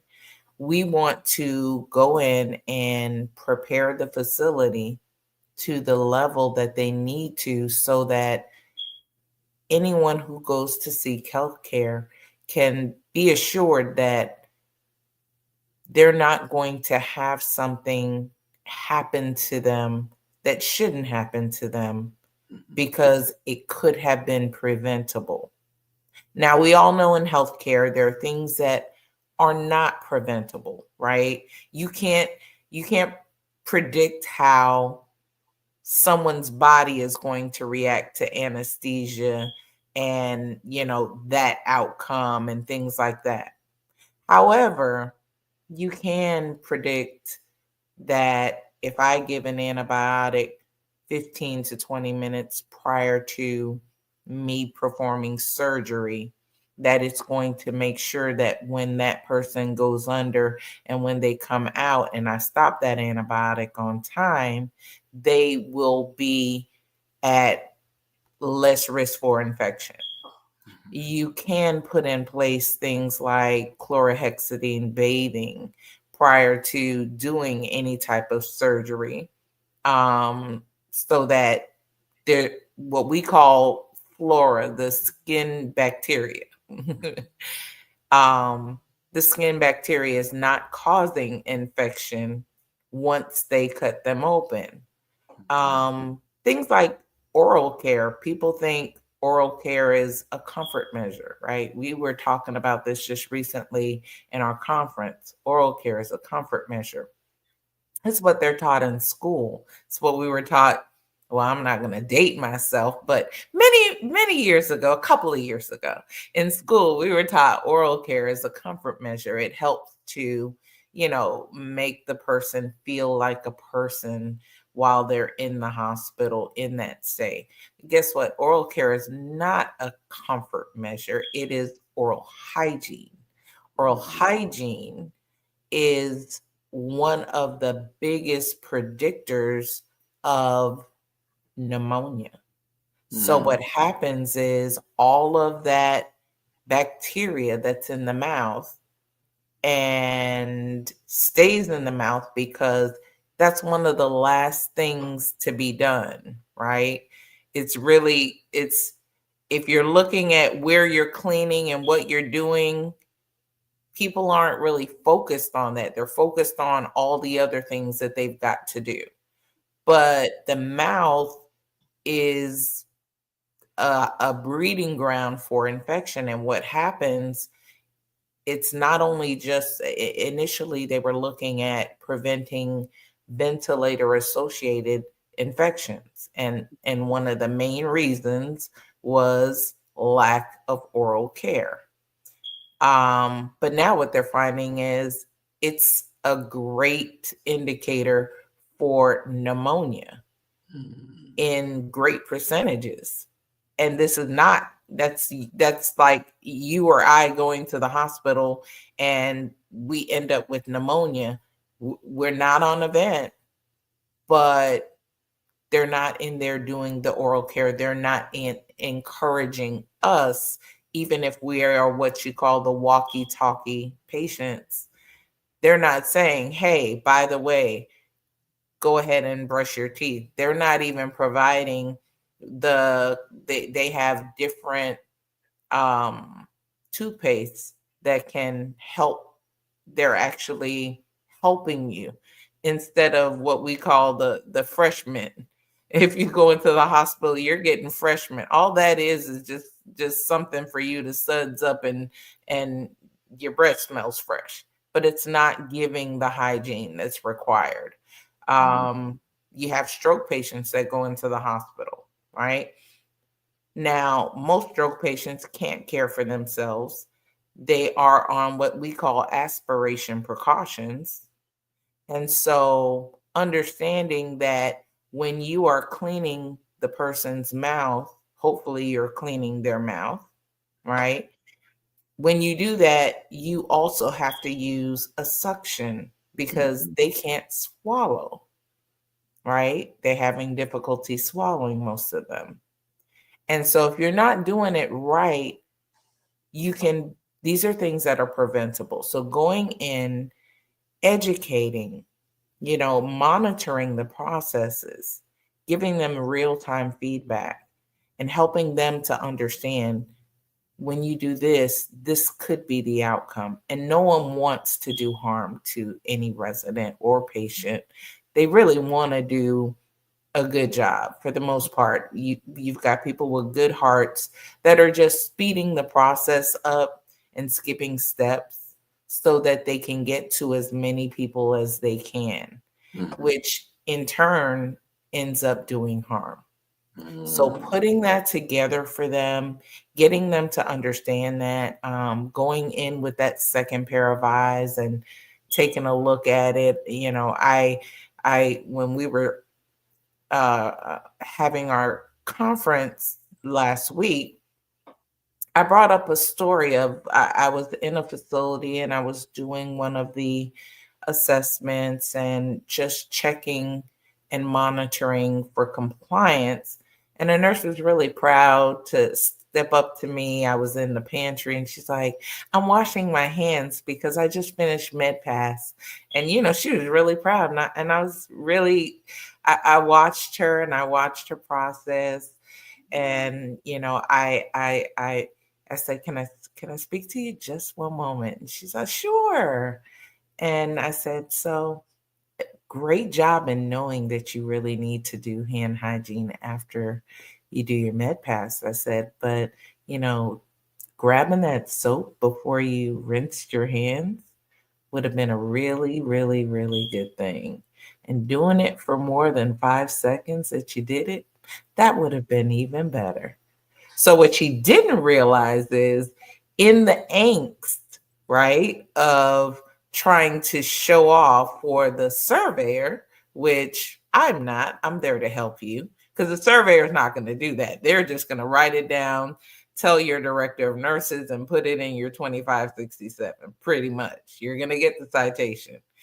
However, I'm here to kind of guide and help you to understand. And how I break it down to a lot of the staff is if you do something every day. So let's take brushing your teeth in the morning. If you brush your teeth every morning and somebody decides that they want to stand behind you and watch for your effectiveness in brushing your teeth, you're not going to get nervous. You're not going to miss a step. Because you do it every single day. It's your habit, right? And so it's incorporating the day-to-day processes that are going to prevent people from making medical errors, making people, skipping those steps and taking infection from one room to the next, to the next, to the next, because that's what happens with MedPass. You go from one person to the next to the next. And doing all the right things in the right ways. And it takes a lot of effort. And we understand that people don't have the support in, not the administration doesn't want to support them. Their funding is different. Their cash flow, their margins are very different. But helping them to understand how you can be proactive and then turn around and putting a return on investment, you actually save this amount because you had, let's just say, 15 less infections. Those high cost antibiotics you didn't have to use. You get more people coming into your building because you get a better reputation. Because who wants to go back to the place that gave them that infection? And guess what? Good things, sometimes people are very quiet about. But bad things, they destroy your reputation because people are very vocal about that. And so you really want to do your best. And that's our mission, is to really prepare organizations, prepare their frontline staff, take the burden off of the facility staff that have so much more to do because they're wearing multiple hats. So we really want to get in there and try and do our best to prepare them and see them win. I love it when I get those texts and calls that, hey, we just went through our audit. We just went through our survey and we got 0 infection control tags. Like it's just gives me joy. It gives me joy. Oh, I can't say that even better. Joy gets joy. Yes. So people are safe, and I think that's wonderful. Now you have a signature program that you have within your particular practice at JAD, Infection Control Experts. That is your key differentiator. And you now, do you prioritize skilled nursing facilities, assisted living facilities, hospitals?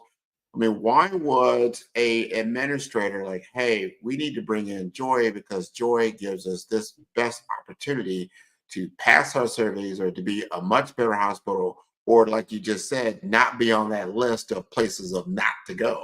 Yes, yes. So what I do that's different is I take the time, like I said, I want to be proactive and getting that buy-in for the opportunity to come in and work with the facilities is where I differentiate myself from others, because when I come in, I sit down and I go over the goals. I go over the baseline. Where are we starting from? Where do we want to go? What's realistic? Because sometimes people have unrealistic goals based on the time frame that we're looking at. And we look at something that's going to work for them. Once I do that, I'm able to sit back and then let them know, okay, we're going to go in at risk, which means if we determine these are the goals that we're going to set, and these are the goals that you will have me make sure that this company is meeting all of the established goals that we have. If that does not happen, there is a return on investment. You now get money back. And the beauty of it is it helps people to get over the hump of, well, why should I spend money? Because we see it all the time in, the C-suites. Really, it's about the finances. They want to give great patient care. They do. They care about that. However, a lot of them feel like they can do it with what's in house. Some of them, such as my focus is on skilled nursing facilities. People ask, like, why do you focus on them so much and long-term care and things like that? And they're not the biggest payers, right? Because they don't have those deep pockets. But I do that because every person deserves, no matter the setting, they deserve the opportunity to get the best care that they can. And so I love supporting the underserved. And think about it like this for a moment. Every single one of us has an opportunity. Our mother, our father, ourselves, our children. You can need a skilled nursing facility for any reason. You can need long-term care because you've lived a good life, but you need care.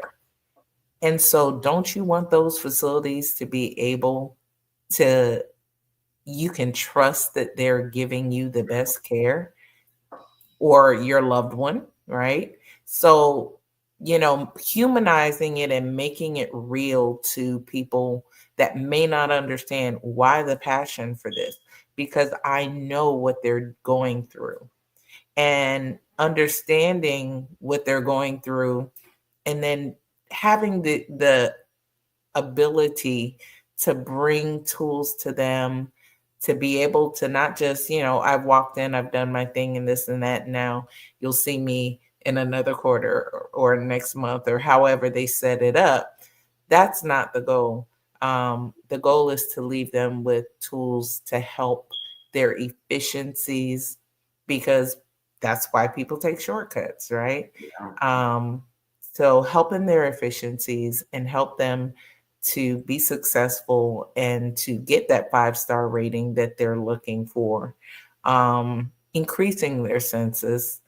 And the best part about it is I have yet to have to give the money back, which means it's working. It's working. And that's a wonderful thing. Understanding what needs to happen. And since I was in that, I've done a lot. I've done acute, I've done long-term care for so many years. I've done post-acute, which isn't long-term care. There's hospitals, there's LTACs, there's assisted living. And I look at it and am I going to turn down a hospital who needs me to come in and do some competencies or, do the mock surveys for them? Not at all, because I specialize in that. But I have a passion for long-term care. So I really want to see those SNFs and the long-term cares win because they have the least of the resources, I think that's important what you're talking about. Because, like I say, our loved ones, these are people, these are our loved ones who want them to go to, if you have to go to a facility, especially for long term, like, wow. And you just stated, the longer that you're exposed to certain things, the likelihood and probability goes up. So you want to be able to have someone like yourself to understand, like, hey, all this other stuff are happening, but this is not going to happen for you. Now, you're also part of what you call APIC, right? And I don't think a lot of people understand what APIC is about. You're the South Florida president down here. Tell us more about that association, why it's so important. So APIC is really important. It is the Associations for Professionals in Infection Control. And why is that so important? Now let's look at what just happened in, I think, the past week. Day one of the presidency, our president pulled out of WHO. All right. WHO is the World Health Organization. Now, there's collaborations that we need to know so that we all can prepare so that we don't have things like the next pandemic coming down. And so APIC works so well that we come together, we collaborate with them. It was funny because, I once I found out that that's what we did, I was like, I had to read it twice. I can't believe we just did that. And APIC immediately put out a statement against it and saying, this is unacceptable. It puts all of our citizens at risk, and it just puts us in a bad spot. And I commented on it, and the CEO basically said, Joy, don't worry, because that was a governmental choice.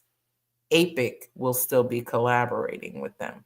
So what we do is we are out there, we are tracking, we are trending, we are promoting, we're the ones in the hospitals, in the nursing homes, wherever it is, and we are those experts that are trying to make sure that you have processes in place, you've got evidence-based practices which change all the time, right?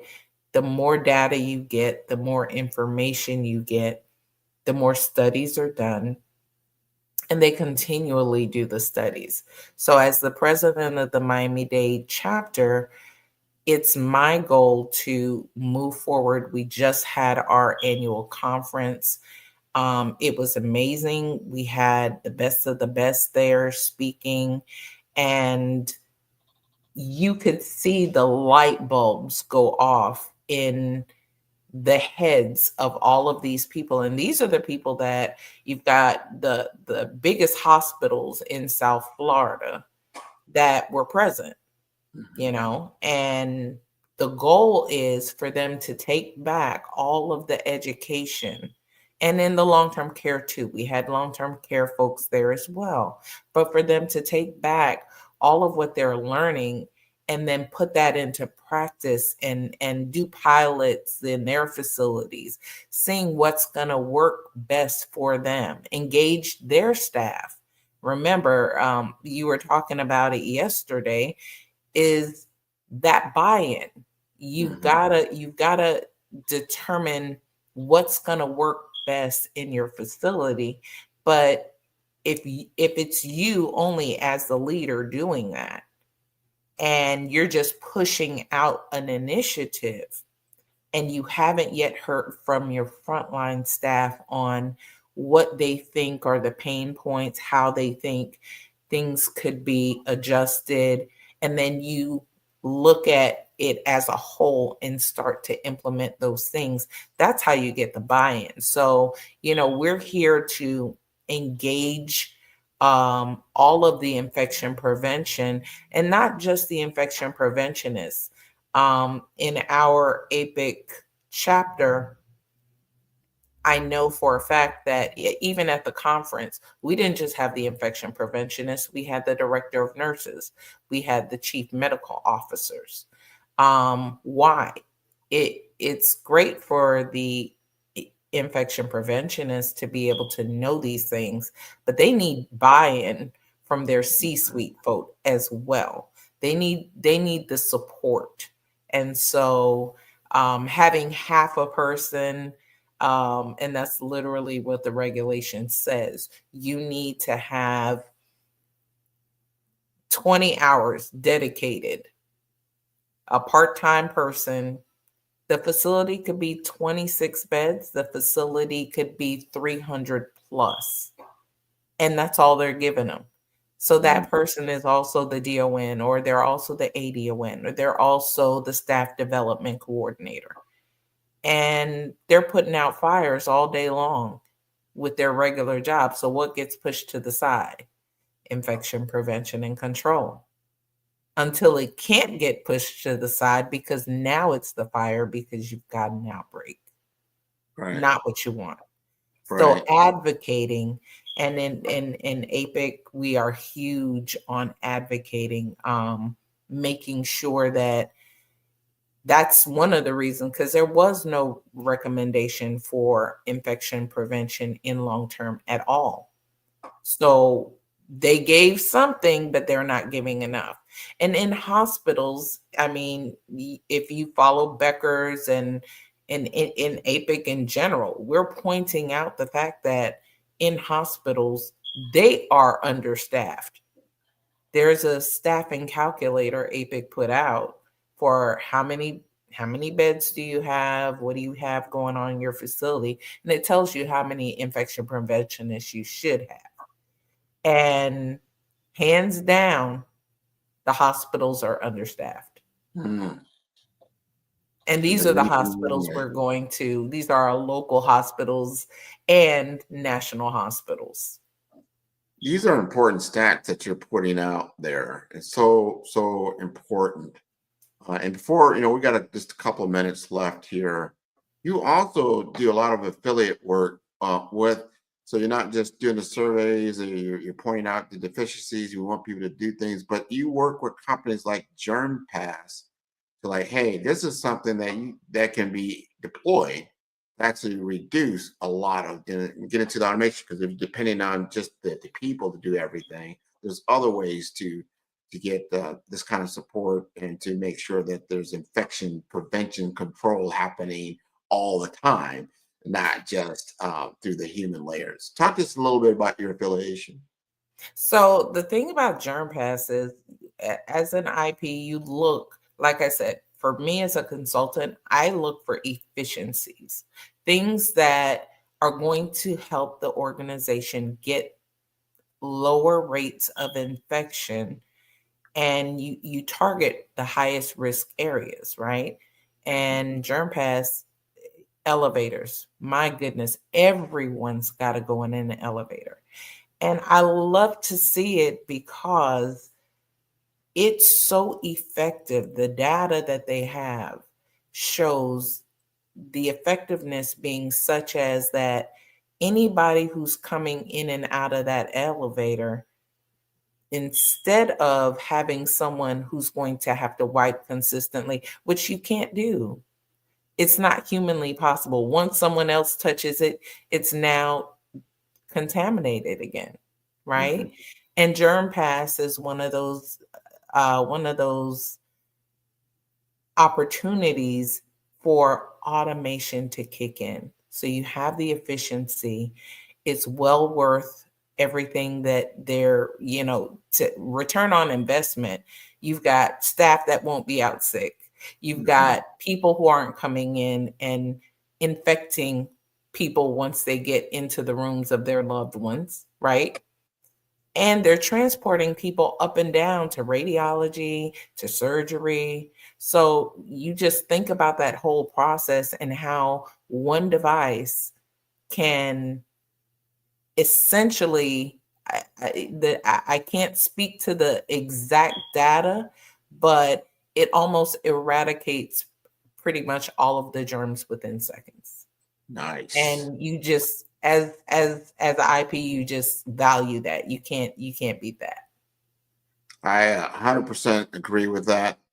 This has been very, very informative, and thanking you, because we want to prevent. We don't want anybody being on what I call flight 754. You don't want to be on that flight, and I don't want you to be on that flight. No. So we wanted to lower those infection rates, those medical errors, as much as we can. Before I let you go, you've got to let us know how to contact you in the best possible way. That's fine. Listen, you can always reach me at jadicc.com, or you can reach me at jmcmillan@jadicc.com. Love for you to get to the website and check it out, and fill out that contact us form. I think that's wonderful. We definitely want to appreciate you for doing that. And this has been wonderful, taking your Saturday morning to share with us about JAD infection control expert. This has been wonderful. I want to thank you again for being on the show. Genius is common, and I will see you on the other side. Thank you, Grant. Wonderful information. The Black Business Expo's mission is to raise funds for high school seniors going to college or K through 12 entrepreneurs.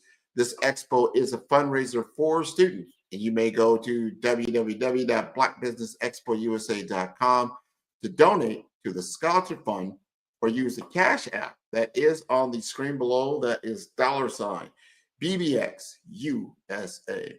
Our goal is to give laptops and up to $5,000 to 10 students. Students, you can register online at www.blackbusinessexpousa.com. Every dollar counts. So we want to remind you to donate to the scholarship fund. And we would like to thank our Black Business Expo USA sponsors for January 2025. Actually, it's February, but we're still January right now. NC100, Moody Capital Partners, Suede Soul, Lotus Rocher Coaching and Training, Carolina, Virginia Minority Supplier Development Council, Staff Management, The Hello LLC, Barbara H. Smith LLC, Margie McLean Foundation Incorporated, Genius is Common, Earth Essentials, 5-Star BDM, Milani Shani Global, Executive Women's Success Institute, Quality Coaching Company, Superwoman Business Services, Creative Force Studios, Lee Entertainment, Artistic App Design, Black Business Expo USA, Genius is Common, and I will see you on the other side.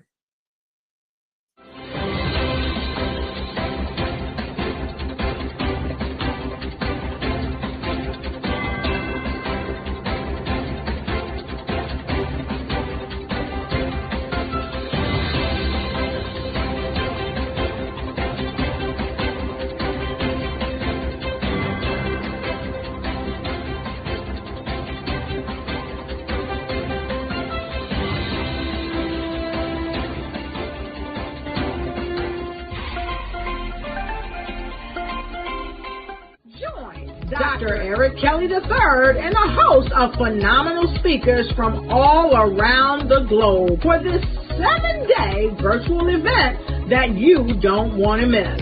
The mission of the Black Business Expo is to raise scholarship money from kids all the way from high school, all the way from college. The Black Business Olympics is one of the largest Black business showcases in the world. It is an opportunity for businesses and companies to showcase their businesses globally. We are going to be giving away laptops up to $5,000 away to students. Again, I'm Olivia Appleberry, the founder of 2 Cents Finance and one of the speakers for the expo. I am so excited to see you there. For more info, go to www.blackbusinessexpousa.com or call 919-308-9090 and hope to see you there. I am Black Business. From the moment I wake until the time I sleep. Yes, I am Black Business. I am Black Business. Tell me, are you Black Business? I am Black Business. Do you support Black businesses? Listen, I support Black business because I am Black Business. Black Business Expo, one of the largest business showcases in the history of Black business in the world. The world! Sign up today at www.blackbusinessexpousa.com or call 919-308-9090. I am Black Business. I am Black Business. From the moment I wake until the time I sleep, I am Black Business.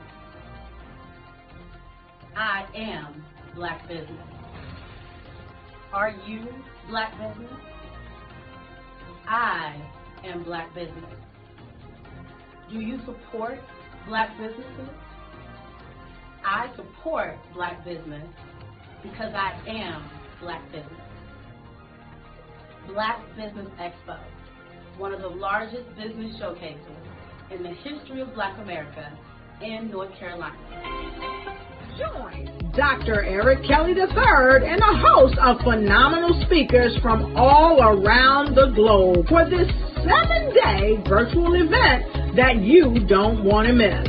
The mission of the Black Business Expo is to raise scholarship money from kids all the way from high school, all the way from college. The Black Business Olympics is one of the largest Black business showcases in the world. It is an opportunity for businesses and companies to showcase their businesses globally. We are going to be giving away laptops up to $5,000 away to students.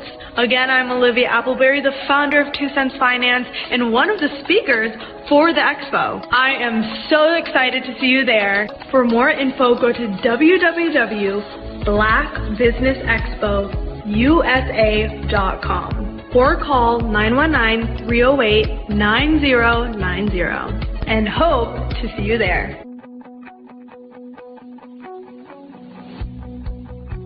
I am Black Business. From the moment I wake until the time I sleep. Yes, I am Black Business.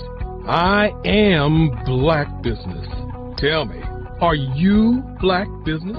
Black Business Expo, one of the largest business showcases in the history of Black business in the world.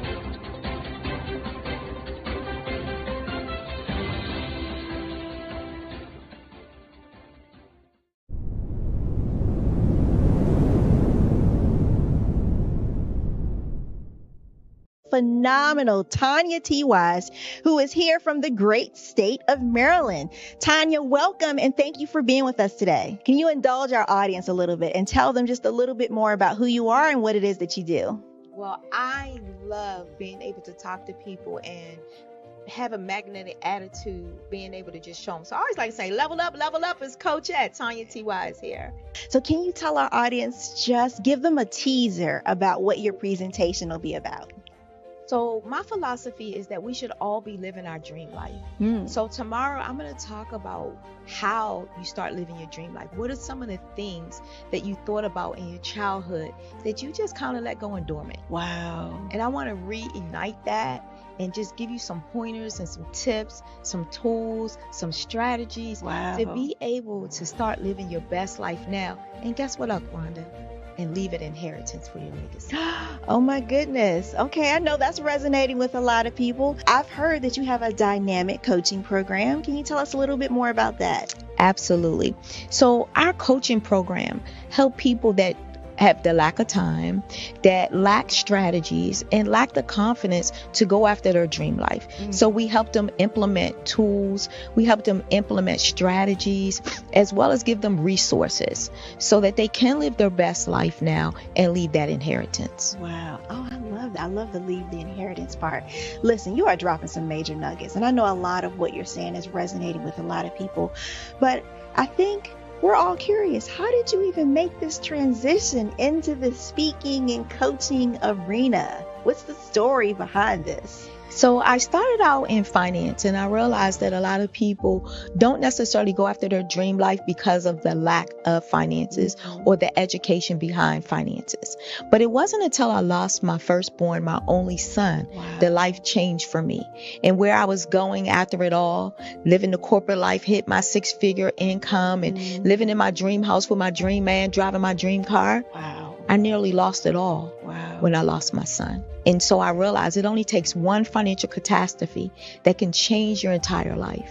That's what made me start All New Beginnings. Because no matter what's going on in life, there's a new beginning. And because of that, we develop a program called Wise Minded. My little slogan is, don't just dream it, let's live it. If they want to connect with you or work with you, what is the best ways for them to be able to do that? Well, for my social media guru, you can connect with me on every single social media platform as Tanya T. Wise.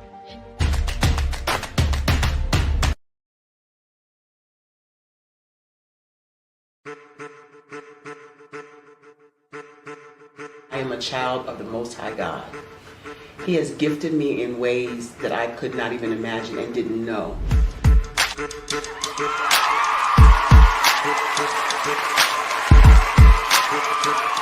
There was a time when I didn't know who I was. I listened to other people tell me who I should be, what I should do. I listened to people telling me that I should be a boutique owner, that I should be a construction manager, that I should be a laborer.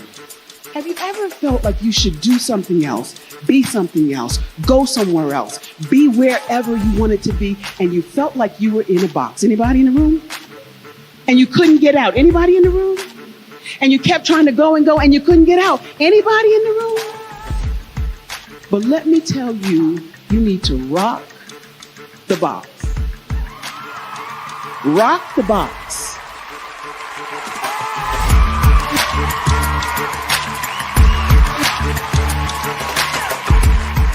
I am engaging, inspiring, and empowering.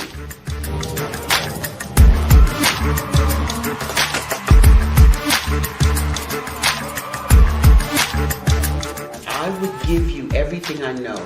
Just by touching you, if I could, by osmosis, give you every single thing I've learned, I've gone through, I know I would.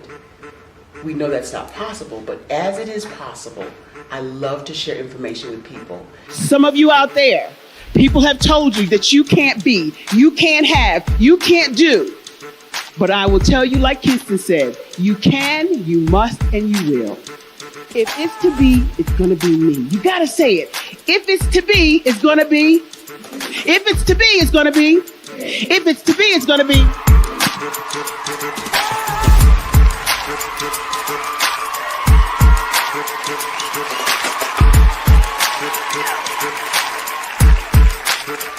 Barbara is because she believed what her mama said about her and not what other people told her. Every day you wake up, when you're in a situation, it's your choice whether it's an advantage or the disadvantage. She gained her confidence and her life, and now she is a testimony. I can help you elevate yourself, then I feel like I'm elevating my own self as well. What you know and I know together can change the world.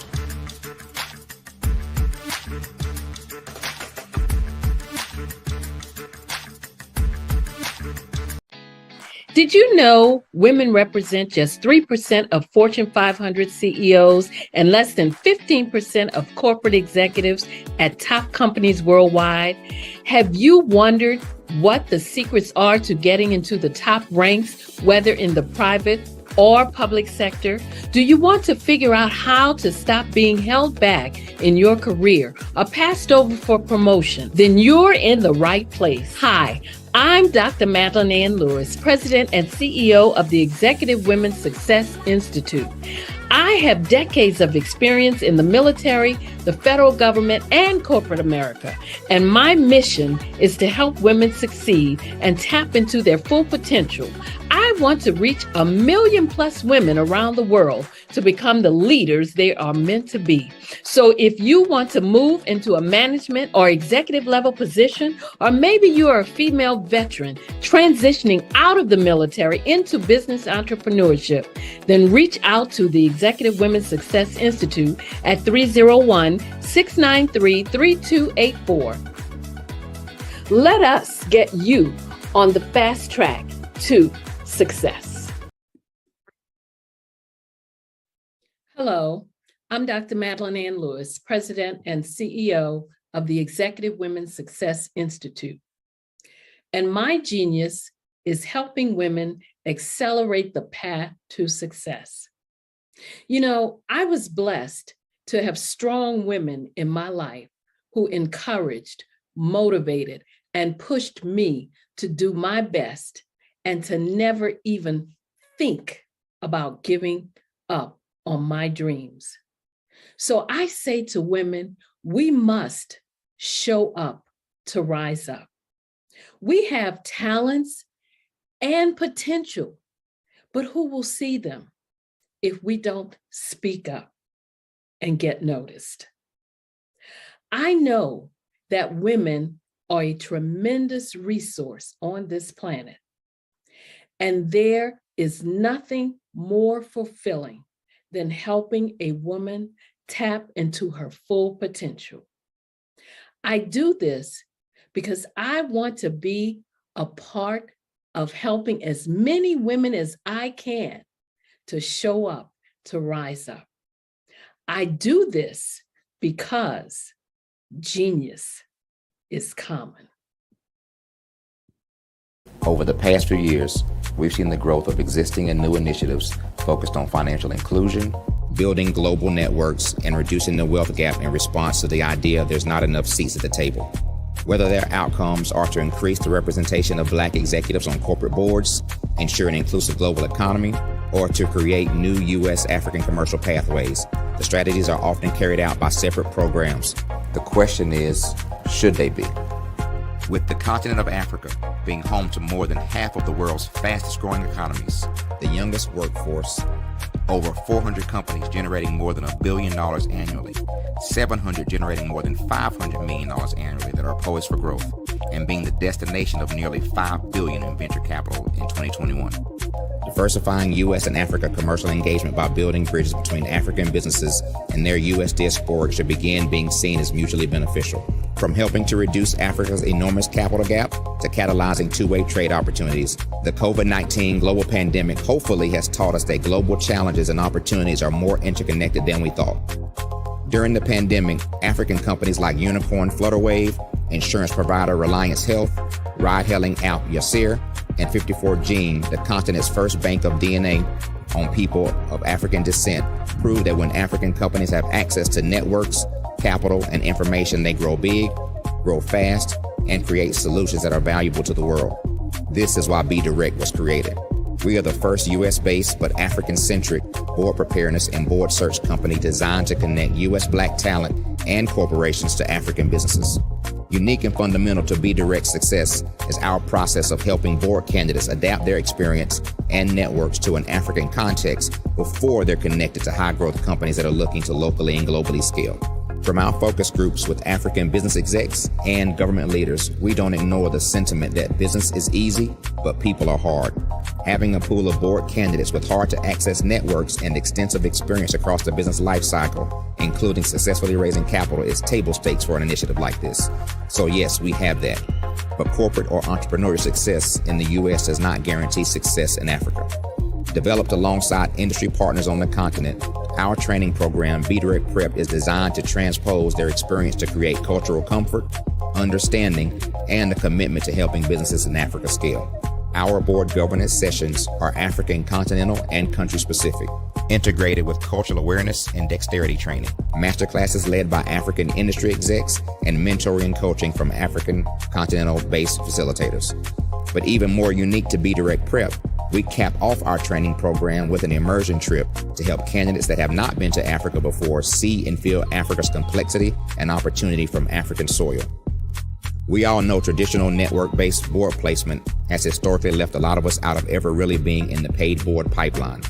Our strategy supports the work of many great organizations that are successfully filling seats at U.S. board tables by creating more tables for those that are still left on the sideline. It's time to start seeing the role and value of U.S. Black talent and businesses on the continent of Africa differently. Old perceptions and habits limit economic inclusion. Let's transition Black talent and the African businesses they will support from the periphery of the global economy to its core. Living in a global lockdown, we all know now how fast local and global economies can change, and see the value of having businesses that hire, strengthen local value chains, and even grow globally. Status quo in any form holds back progress. We must democratize U.S.-Africa commercial engagement by socially and economically connecting cultures that have long been disconnected. It's time for Africa's U.S. diaspora to redefine their global value by helping African businesses scale continentally and globally.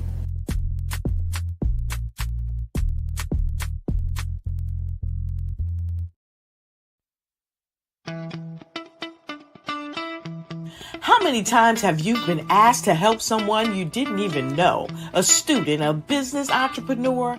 Or did you ever even ask, where did they end up? That business, that friend, that entrepreneur. Well, just maybe they ended up in a gang, bankrupt, homeless, or worse, dead. Maybe they turned to crime, drugs, and alcohol. Did you ever wonder? Did you destroy their dream, or was your life always so easy? At the Black Business Olympics, we started a movement to help students complete. Give them hope and foster success. Help them to leave their dreams of providing laptops, computers, and up to $5,000 in scholarship funds. Today, we ask you to help a student, a business owner, or an entrepreneur to realize their dream by sponsoring them, supporting them, and buying from them. Consider this. With $1.6 trillion in our Black community, we only ask for a small donation for our students, our businesses, and our entrepreneurs. And you can change a life today. So I ask you, what are you going to do? Sit on the sideline and watch our students in high school be losers, miss out on their dream from lack of resources? Or are you going to donate to the movement and change their future and yours as well? Give us a call today at 919-308-9090. Change their life by investing with action to the Black Business Olympic Fund. The Black Business Olympics, one of the largest business showcases of Black business in the history of the world.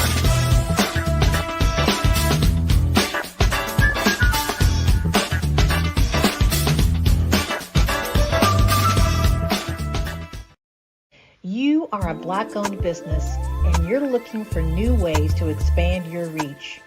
Or you're a creative and you have an amazing story that needs to be told, seen, and heard.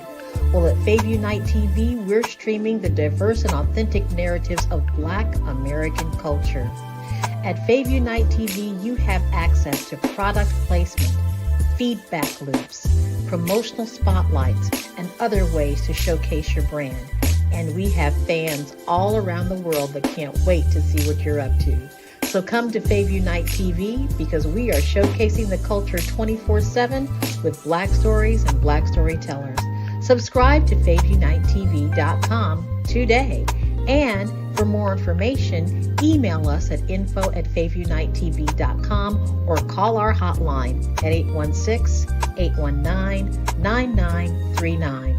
Fave Unite TV, one of the largest platforms showcasing Black American content in the world.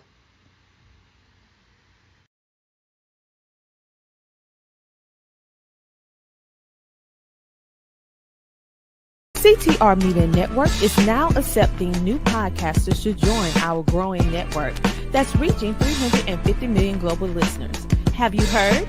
CTR Media Network offers podcast production, podcast training, distribution, and product placement.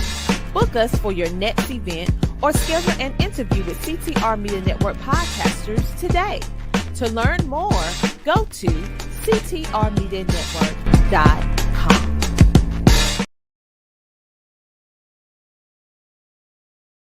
I was born in a little village on the island of Haiti. Many deadly diseases pounded me. It is as if they were on a mission to end my existence on this earth. I refused to give up. In 1983, I left Haiti and came to the United States of America. And I came with $5, 2 shirts. I didn't speak in English. I came to Atlanta. I got a job. I was a doorman. I was a doorman with a dream. What I used to come on stage. I'd rehearse this moment that I'm standing in front of you. That's the power of a dream. Maybe today is the day you begin acting as if you already have it. And then step out with full force. Take a risk. No condition is permanent. Don't let your situation distract you. You are chosen. You are called. You are born for a purpose in this life.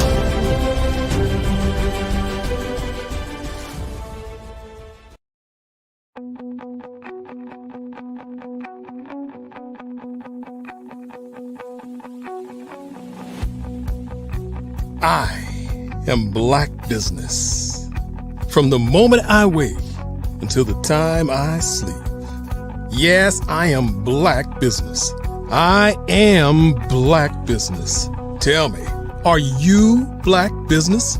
I am Black Business. Do you support Black businesses? Listen, I support Black business because I am Black Business. Black Business Expo, one of the largest business showcases in the history of Black business in the world. The world! Sign up today at www.blackbusinessexpousa.com or call 919-308-9090. I am Black Business.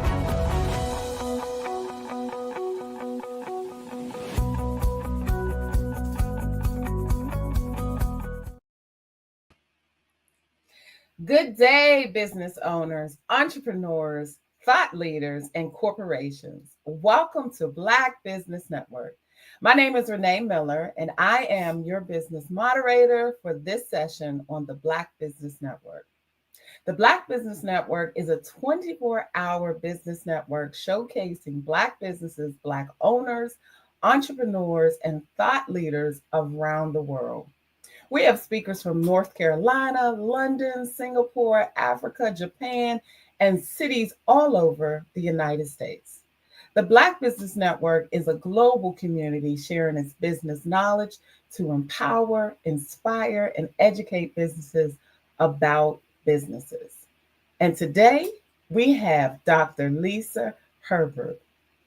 Dr. Lisa Herbert is a board-certified family physician, executive leadership coach, and national speaker with over 25 years of experience in primary care and healthcare leadership. She specializes in bridging gaps in healthcare, helping organizations create collaborative cultures that retain physicians and reduce burnout. A Forbes published author and recognized coach, she empowers medical professionals to become effective leaders. Dr. Hubert is also the author of Take Back Your Life and Physicians Rise Up. Let's welcome Dr. Lisa Hubert today. Hello, Renee. How are you? Thank you so much. Thank you for being here. How are you, Dr. Hubert? I'm doing well. I'm doing well. And it's actually Herbert. A lot of people do that because Herbert, I know okay. there is a Louisiana, I think sometimes lingo with the last name. I got it, Herbert. I get that a lot. Well, thank you for being here with me today for this fireside chat. I'm really interested to know and what inspired you to pursue a career in medicine and healthcare leadership. Nice combination. Yeah. So I'm happy to share my story with you. So I am originally from Brooklyn. So I'm a New Yorker. I'm a Brooklynite, born and raised. And I came up, during a time where community was a thing, right? So we looked out for each other. I grew up actually with my grandparents. So we lived, under one roof as an extended family. It was myself, my parents, and my grandparents. And unfortunately, my grandfather passed away when I was 5 years old. And he was 55 years old at the time. I was very close to my grandfather, and from what I can recall, and my mother fills in a little of the gaps for me as well, because obviously this happened, when I was a young child. I witnessed him actually passing away. He had a heart attack, right in the middle of the street. And I recall, my mom saying it took a really long time for the ambulance to come and for people to really administer, medical care to him. So by the time he got to the hospital, unfortunately, it was too late. So that traumatic experience really shaped what I wanted to then do, from that point on. My mom says that I told her that I wanted to become a doctor, at that point, and that I didn't want that to happen to other people, to other families. So that was the one event in my life that really shaped, I think, the trajectory of my career and what I decided to do, which was, eventually to go into medicine. So I never wavered from that. I pretty much, took science classes, in school. I was a good student, always wanting to learn, always wanting to help people. By the time I got to high school, I think it cemented it more for me. There were a lot of people, obviously, who served as mentors for me during that time. I was fortunate enough to have a Black physician in my community. So talk about community again, which, I mean, as you know, is unheard of, but he stayed in our community. He cared for us. He cared for the families there. So I had the opportunity to talk to him. He mentored me. There was another physician in our neighborhood as well, who wasn't a medical doctor. He was a veterinarian, but same thing, mentored me. And, those two individuals, along with my family and friends, they just sort of pushed me and motivated me to keep going. I love that. Yeah. Because we don't hear enough about community, the way it's been such a big part of your world. So that's absolutely beautiful. Can you share with us a little bit about your journey from being a primary care physician to a leadership coach? How'd you merge those two worlds? Yeah. So, primary care and being a family doctor was something, again, that I always wanted to do, just based on my background, based on the fact that my love for community, based on my exposure, to my mentor, and then wanting to just be that person to really take care of the whole family and the whole community. So I went into primary care. I had some leadership roles early on in my career. I was fortunate enough to be asked to lead a family planning clinic when I was a young doctor. So Oh, that wow. sort of gave me early on, my some leadership skills, and it gave me some exposure in terms of what it meant to lead an organization. It was led by a woman. It was led by many women. So again, just really blessed to be in that environment where women uplifted me and really helped me to shape my leadership skills. Nice. So yeah, so I was really fortunate enough to have the best of both worlds, being a leader, but then also being able to practice medicine. So I practiced primary care for about 20 years, serving the community, seeing children all the way to the elderly. I can remember one time in my exam room having all three generations, grandmother, mother, and the child. And it was just a beautiful thing. Yeah. So, I started as a primary care physician for about 20 years. And then just sort of got this calling to want to go back and go into like a leadership role. That I think also in combination with, unfortunately, some burnout, which, a lot of physicians and people in medicine, unfortunately, go through at some point or have experienced. Mhm. And I felt like it was a time for me. It was a good time for me to transition careers. Okay.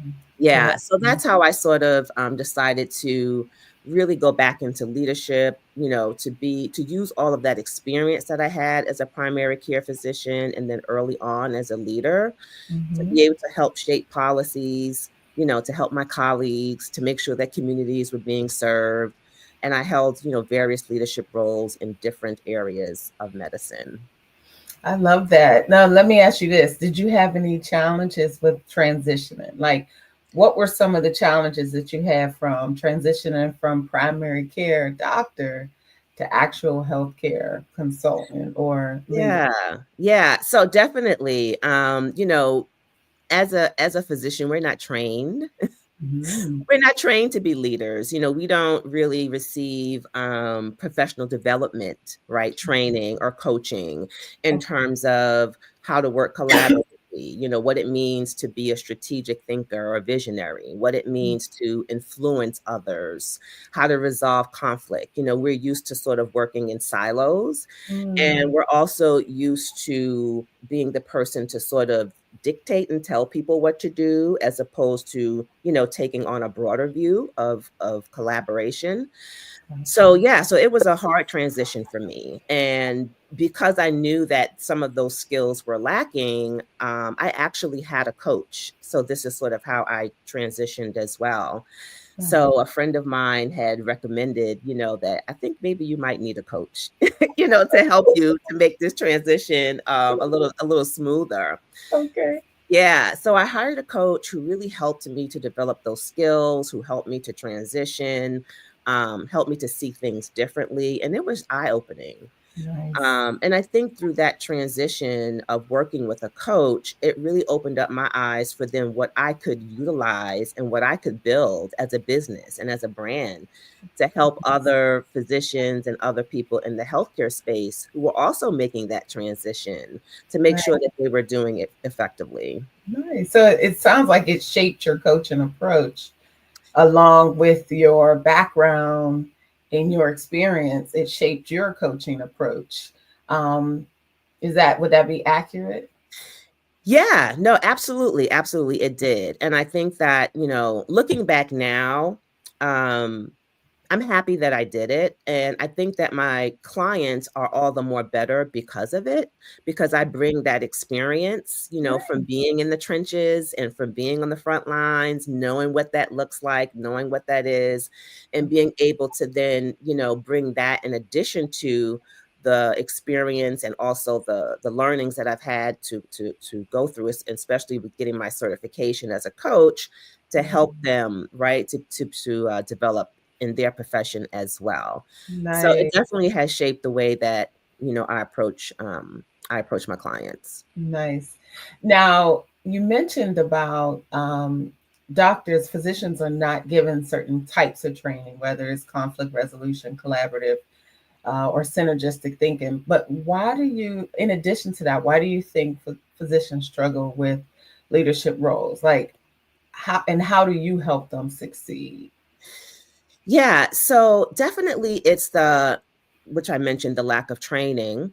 But I also think it's just because when you go into a corporate environment, and that's what healthcare, eventually has morphed into, is sort of this corporate, unfortunately, like structure, corporate business. Yeah. You enter a space where people are talking a different language, right? Okay. So as a clinician, I'm speaking the language of what's the best for my patient, right? I'm speaking a clinical language. I'm speaking about, what it looks like to treat a disease process, Right. how my patient is presenting right in front of me. I'm not really thinking about, the steps that it takes to go through to acquire a particular equipment or to get that particular medication. Or I'm not thinking about the financial implications, right? I'm not really thinking about what it may take to bring in other people, of different backgrounds and, and different specialties to sort of help to make that decision. Okay.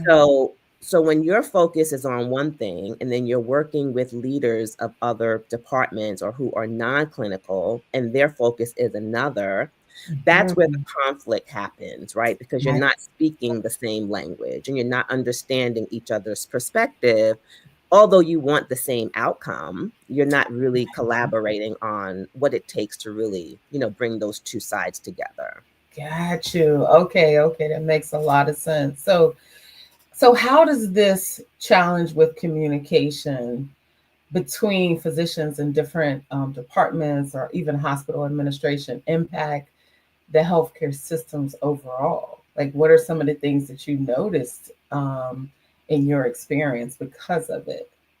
Yeah, definitely. So I think what happens is, obviously it's like with any conflict, right? So when two people are not understanding each other and they're not seeing each other's viewpoints, or perhaps maybe there even is just a lack of empathy, right? About what's going on.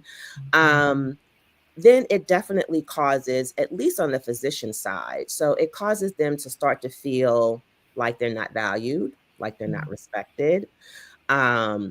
Maybe even that the trust is not there. So they're not trusting their leadership, right? They're not being heard. They're used to being in a position of autonomy, so that's being lost, I can right? see that. Yeah. So when all of those things are not being addressed, right, or they feel like they're being taken away, then it causes then what we see sometimes as burnout, right? The lack of engagement or disengagement, the isolation starts to happen. Yeah. It causes sometimes the physicians then to leave, right? So then so then we have the challenge of the physician shortage and lack of access that happens. So all of that impacts patient care, Gotcha. right? All of that impacts patient outcomes. So there's like this whole domino effect that behind the scenes is happening, and the impact is significantly the patient. Absolutely. So then what would you say are some of the key traits that are for effective healthcare leadership? Like, what are the traits that you see are necessary? I feel like communication is one that you've mentioned, but just can you speak a little bit about those key traits of an effective healthcare leader? Yeah. Wow. So there are, I would say, a couple that I would think of, at the top of mind. And one that I really hone in on a lot is emotional intelligence. I agree with you 3,000%. I love that. Yes, it's emotional intelligence. And for some people that is just this word that's sort of this big and huge and it's up here.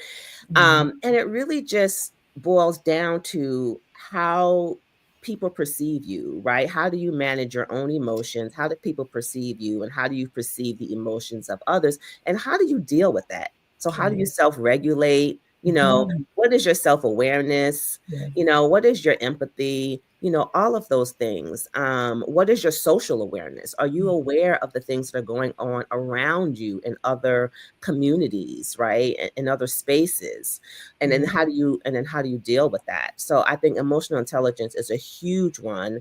And it's one that I use all the time in my coaching and in my assessment of the leaders, you know, that I'm fortunate enough to work with, is we really, really talk about and explore where you are on that emotional awareness trajectory. Love So that. that's definitely one. I think another trait is just being your authentic self, you know, how you show up. You know, I think that's important for people. I think it's important for trust. It's important for people to be able to feel like they can trust you, that you create a safe space for people to show up to work. Yep. You know, that they feel they can come to you if they have any issues or problems. So I think authenticity is another trait. Yep. And then I would say also your ability to be able to coach people, right? And you Okay. don't necessarily have to have a certification in coaching. You don't have to go to school to become a coach.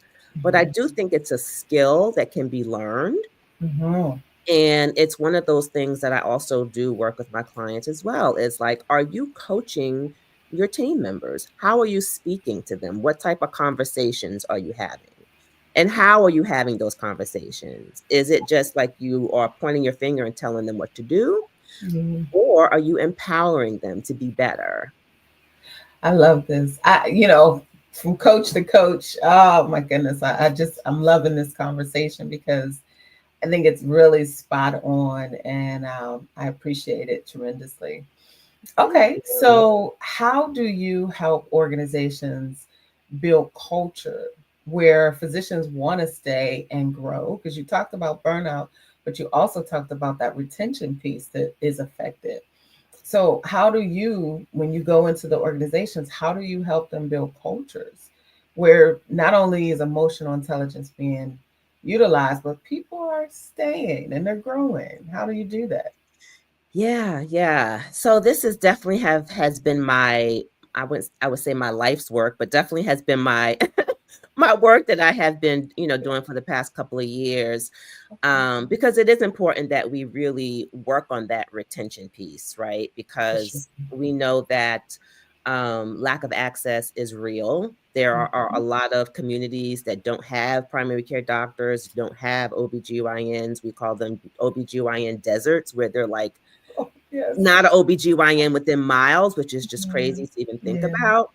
It So it's is. really important that we do work on that retention piece. So how I help organizations is, you know, initially when I go in, I really want to get a sense of what the culture is now, right? So do you have any surveys or assessments that you've done about, you know, employee engagement or physician engagement scores? Like, what does that look like? And then, you know, how are you addressing that? So the first piece is really just assessing the situation to determine where the need is, where the gap is, because each organization is going to be different. Right. So that assessment piece is crucial, I think, to begin with. And then I really focus on three areas. Using those three areas as sort of the framework or the foundation for then the work that we do together. Got you. So the first piece is the leadership. So it's building physicians as leaders, and helping organizations to understand that just because we use the word leader doesn't mean that that physician has to go into a leadership role. Every physician doesn't want to be a leader in that sense, right? Right. They do not want to take on that role, Yeah. but they can learn the skills and the traits necessary to put them in a place where they are working more collaboratively, where they can start having conversations that influence people, right? Yeah. Instead Yeah. of creating this antagonistic environment. Gotcha. So the first is helping them building a leadership, you know, development program if they don't have one, or filling the gaps where there might be some things that may be lacking in terms of their leadership. And then the second piece is, again, the building leaders as coaches. So then how do we build these physician leaders to now become coaches?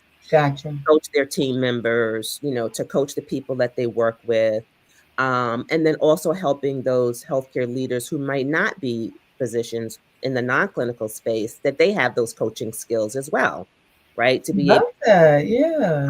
conversations. Mhm. And then the last piece would be, I call them executive briefings, is bringing the administrators and bringing the physicians together in a common Mhm. space where they can begin to learn that language, right? But they can begin to Mhm. break down the differences in the language and start to really talk about, what are the things that they need to work on together. I love that.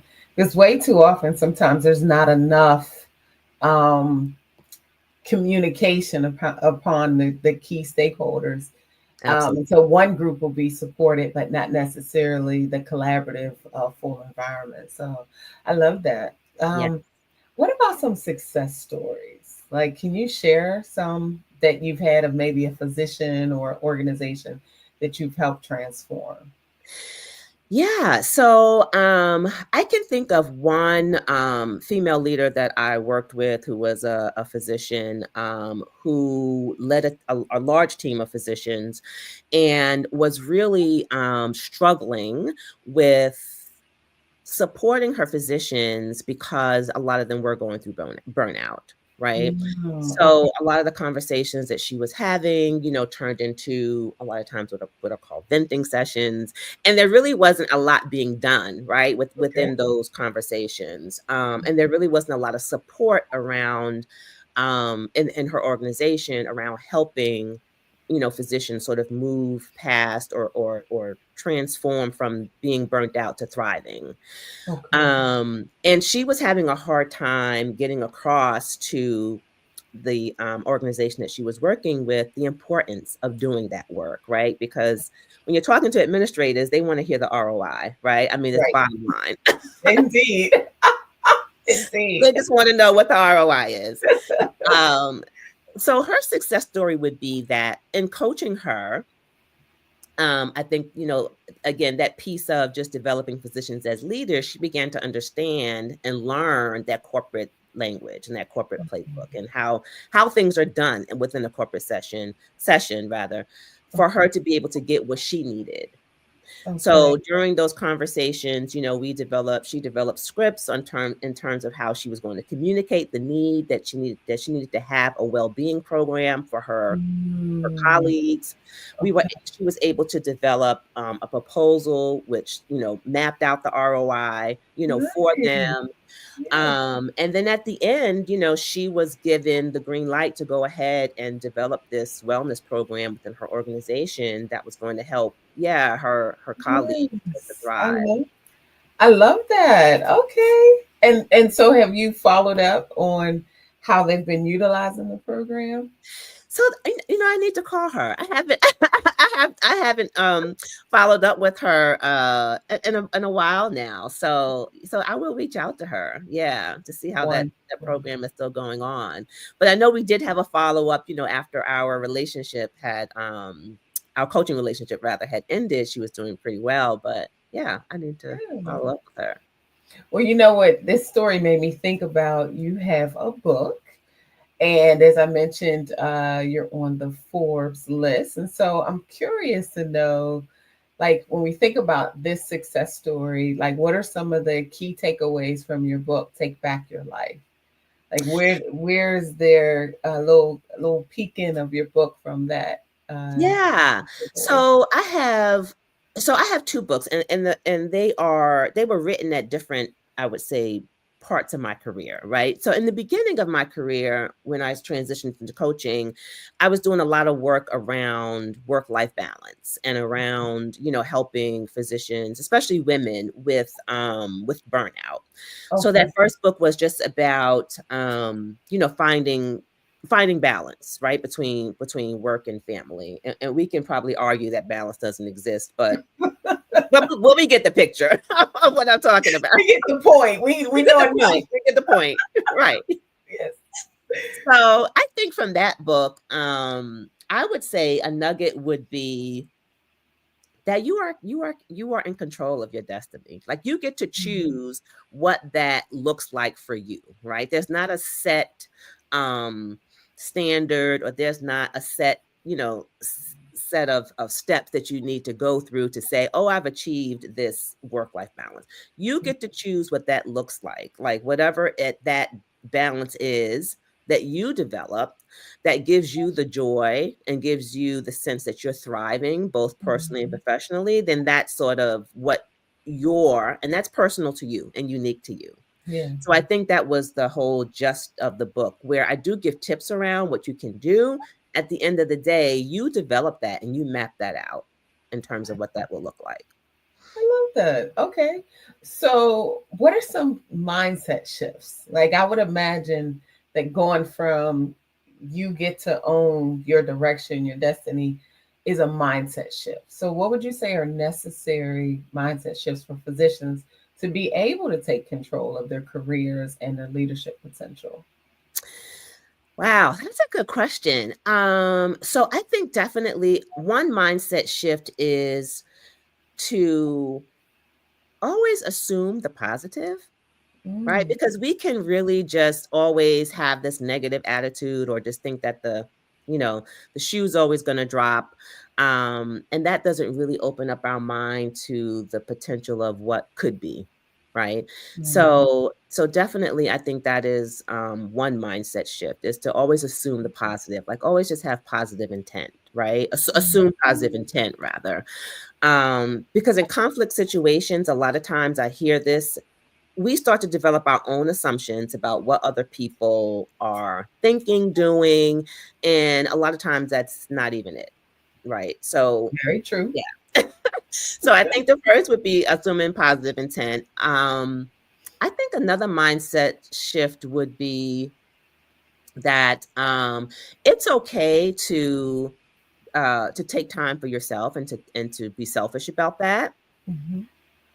I think obviously for women, that's important for us as well, but definitely for physicians, because we are always, our patients are top of mind, all the time. We're always in that space of helping others and doing.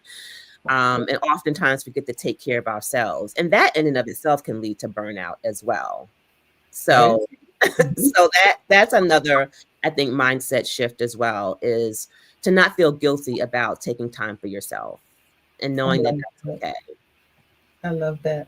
Yeah. So is there anything specific that you think that they need to kind of get prepared to have that mindset shift? To get prepared to have that mindset shift. One, I think definitely is to surround yourself with people who think that way, who are similar in mindset. I think is important. That definitely can get you ready to embrace that. I think having a support system, so that would be either a mentor, a colleague, it could be a coach even, but who is part of your support system, your support tribe, that's going to help you to transition into that mindset. What else? I think it's also just preparing would be taking time to just think about what it is that you need. Okay. Right. What is it that you need that might be missing that may help you to make that shift? And then what are some things that you need to let go of as well, in order for you to create space to make that mindset shift? I can definitely see that, because we need to make space in our minds tremendously for the right thoughts and the healthiest thoughts. So absolutely. Well, I appreciate you coming on with us today. How can we get in touch with you? If we wanted to stay in contact with you and learn more about your work, how do we get in touch with you? Yes. So thank you for asking. So you can get in contact with me via my website, which is justtherightbalance.com. On that website is a contact form. So you can just fill out a contact form and just say, hey, you want to just set up a meeting and chat some more. And I'd be happy to reach out to you that way. I'm on all social media at Dr. Lisa Herbert. And also you can email me at drherbert@justtherightbalance.com. Wonderful. Well, thank you so much again for being here with us. I've enjoyed this conversation and just want to remind everyone that genius is common, and I'll see you on the other side. Thank you so much. Have a wonderful day. You too. Thank you.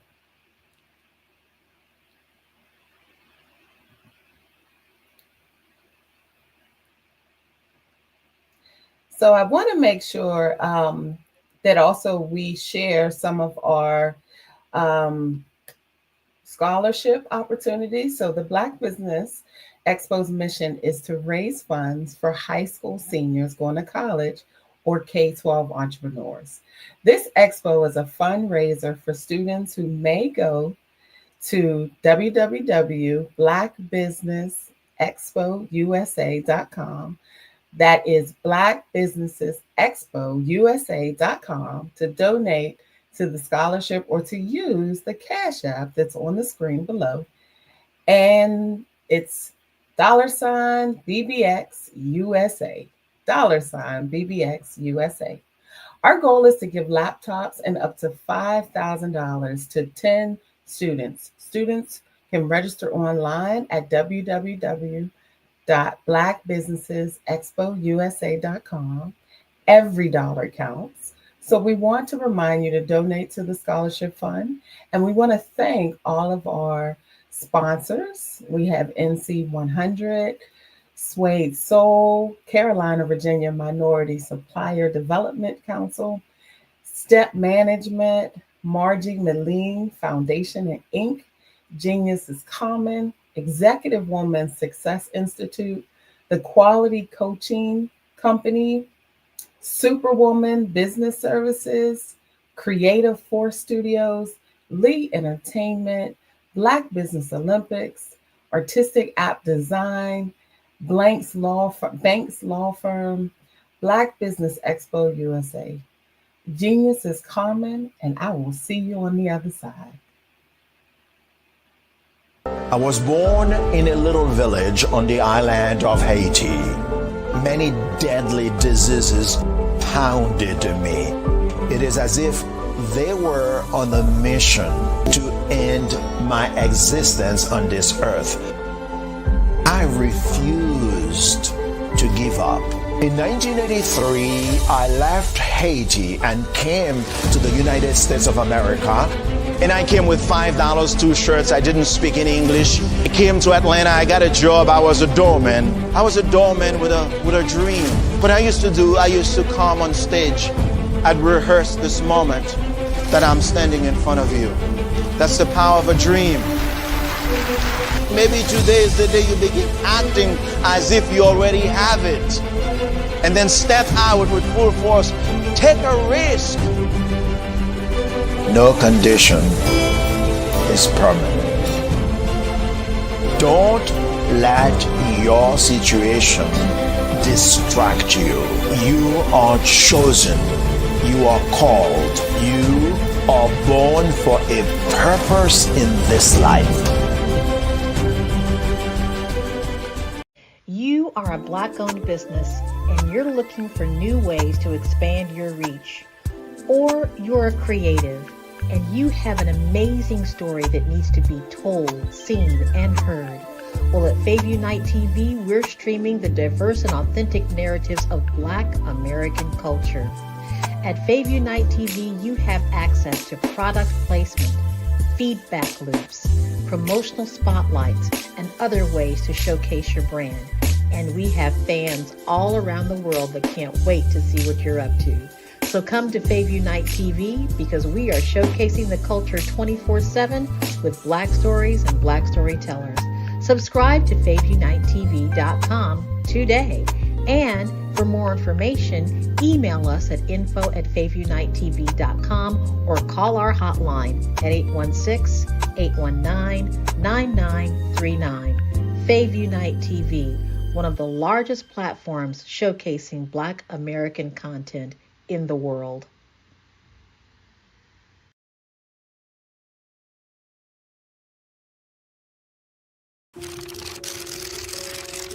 Bravery is not the absence of fear, but the ability to overcome it. We stand for those who defy suppression, who speak out, and those who walk the road less traveled. Everyone deserves to be seen and their voices to be heard. We're sparking a movement, growing a community of creators united by the desire for freedom, choice, equity, and ownership. At Fanbase, it's all for one and one for all. We support each other to guide, promote, and uplift you in a place where you can unapologetically be yourself. A place where your voice, ideas, and creativity are not just welcomed, but celebrated. We are Black founded, minority funded, and supported by a diverse, inclusive, powerful community that believes in the strength of authenticity and individual choice. Regardless of success or background, we welcome you, the marginalized, the underappreciated, the successful, the superstar. We're for all who seek a space to express themselves freely, where they are rewarded for being their authentic, true self. We transcend labels because only we have the right to define ourselves. We are built for the brave, the culture, the creators, and for the future where everyone has a power to shape their own destiny, where all are empowered, voices are amplified, and freedom is embraced. For the first time, you have a chance to own the platform you helped make popular. It's a revolution, a movement in how we connect, create, and share. Everyone is a creator, and everyone has a fan base. Here, you can be you without limits.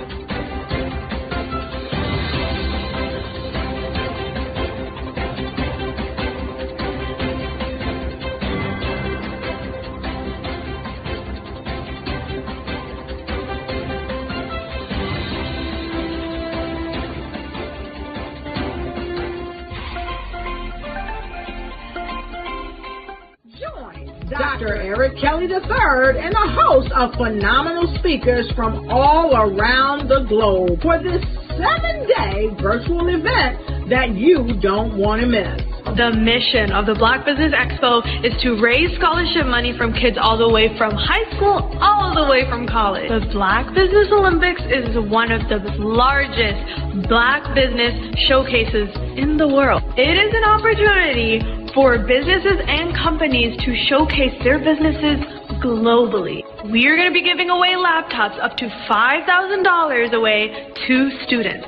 Again, I'm Olivia Appleberry, the founder of 2 Cents Finance and one of the speakers for the expo. I am so excited to see you there. For more info, go to www.blackbusinessexpousa.com or call 919-308-9090 and hope to see you there.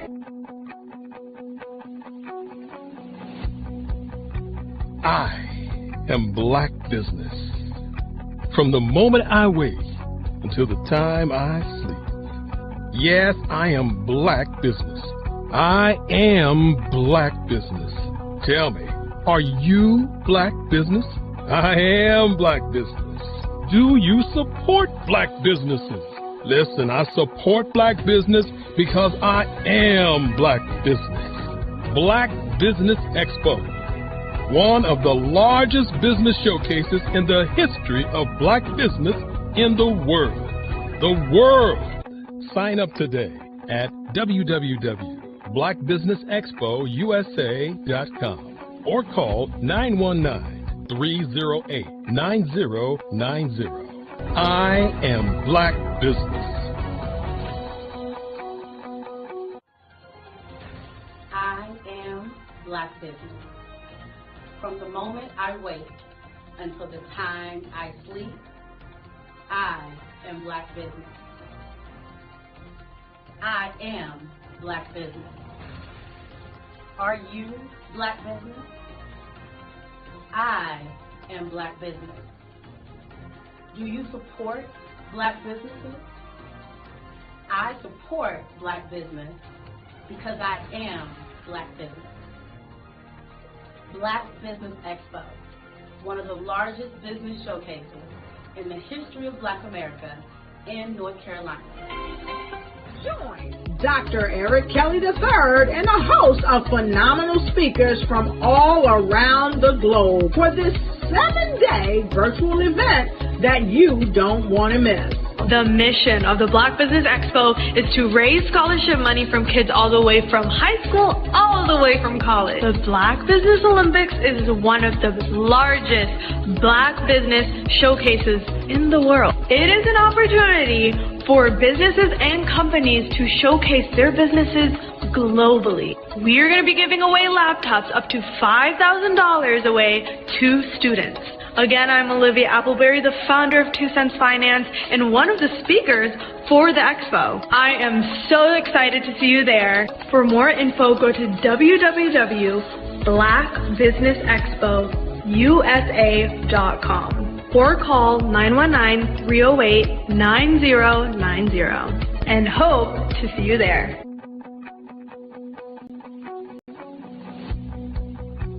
I am Black Business. From the moment I wake until the time I sleep. Yes, I am Black Business. I am Black Business.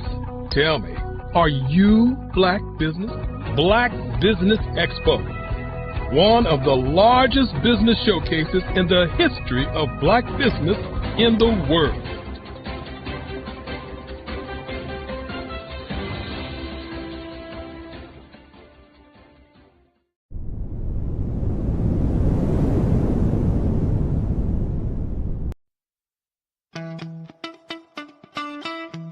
How many times have you been asked to help someone you didn't even know, a student, a business entrepreneur, or did you ever even ask, where did they end up?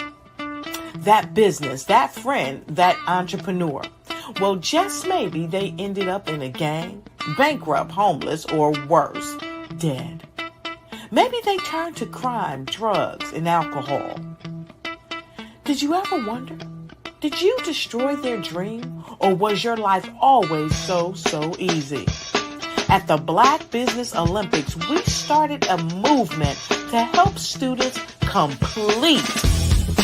Give them hope and foster success. Help them to leave their dreams of providing laptops, computers, and up to $5,000 in scholarship funds. Today, we ask you to help a student, a business owner, or an entrepreneur to realize their dream by sponsoring them, supporting them, and buying from them. Consider this. With $1.6 trillion in our black community, we only ask for a small donation for our students, our businesses, and our entrepreneurs. And you can change a life today. So I ask you, what are you going to do? Sit on the sideline and watch our students in high school be losers, miss out on their dream from lack of resources? Or are you going to donate to the movement and change their future and yours as well? Give us a call today at 919-308-9090. Change their life by investing with action to the Black Business Olympic Fund. the Black Business Olympics, one of the largest business showcases of Black business in the history of the world.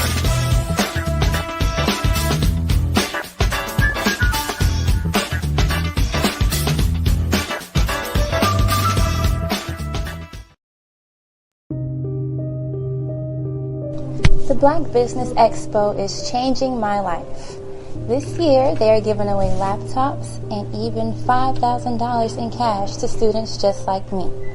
I'm Alexis, and I want to go to college to fulfill my dream of becoming an entrepreneur. Help the Black Business Expo going to www.blackbusinessexpousa.com and also becoming a vendor, a sponsor, or donating.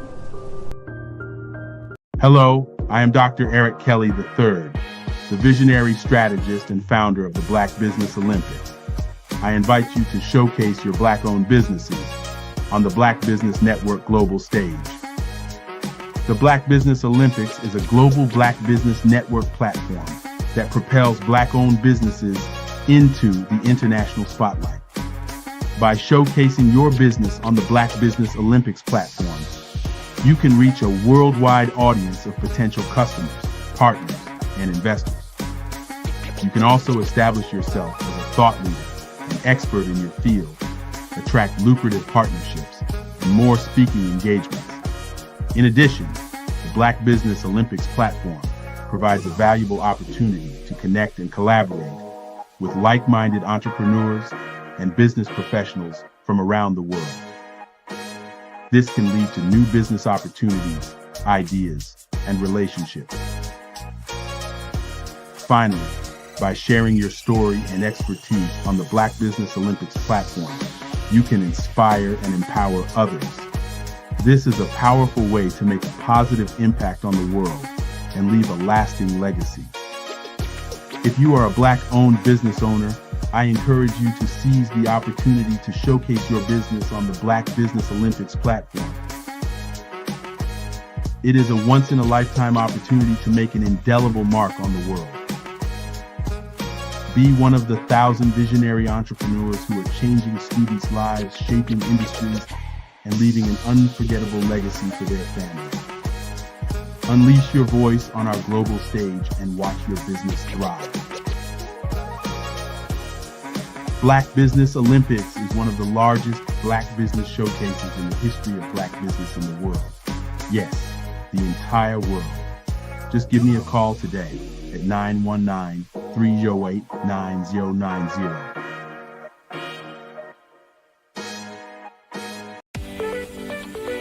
You are in the right place at the right time. The Black Business Network opens again for its Black Business Olympics, a 24/7 broadcast on business, strategies, global branding, social media marketing, finance, advertisement, and much, much more. Featuring the top, most powerful entrepreneurs and speakers and thought leaders from all around the world as they gather together for this phenomenal event.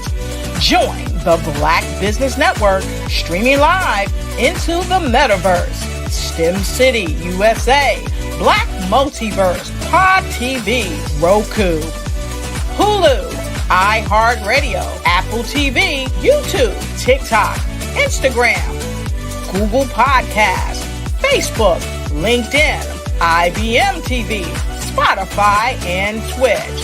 Tune in today and be a part of this amazing movement. The Black Business Olympics welcomes you.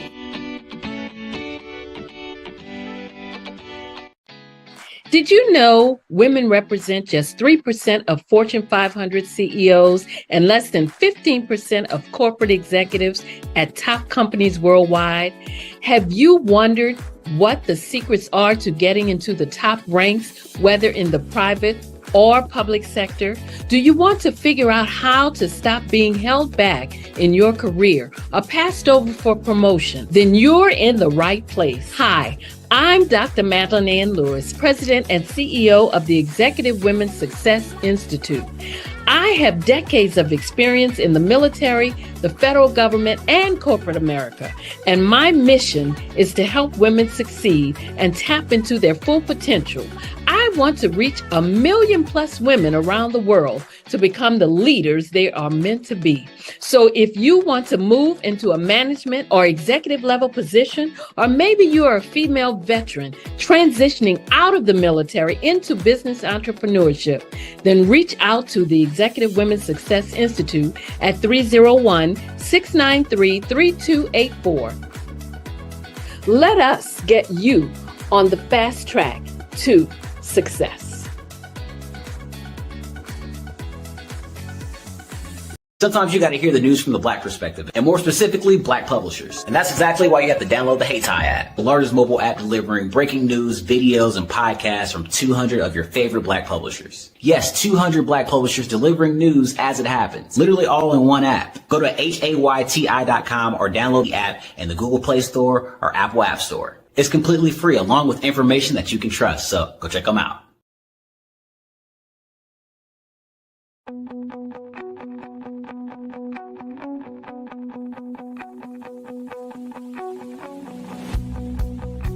I am Black business.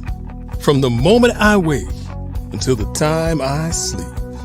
Yes, I am Black business. I am Black business. Tell me, are you Black business? I am Black business. Do you support Black businesses? Listen, I support Black business because I am Black business. Black Business Expo, one of the largest business showcases in the history of Black business in the world. The world! Sign up today at www.blackbusinessexpousa.com or call 919-308-9090.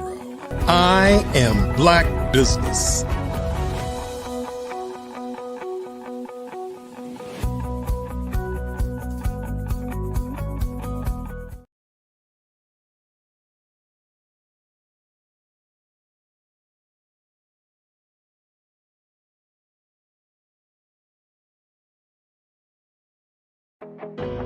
I am Black business. From the moment I wake until the time I sleep, I am Black business. I am Black business. Are you Black business? I am Black business. Do you support Black businesses? I support Black business because I am Black business. Black Business Expo, one of the largest business showcases in the history of Black business in the world.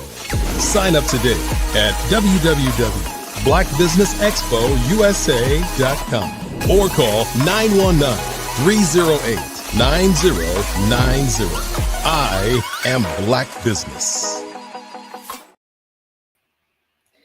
Good day, business owners, entrepreneurs, thought leaders, and corporations. Welcome to the Black Business Network. My name is Renee Miller.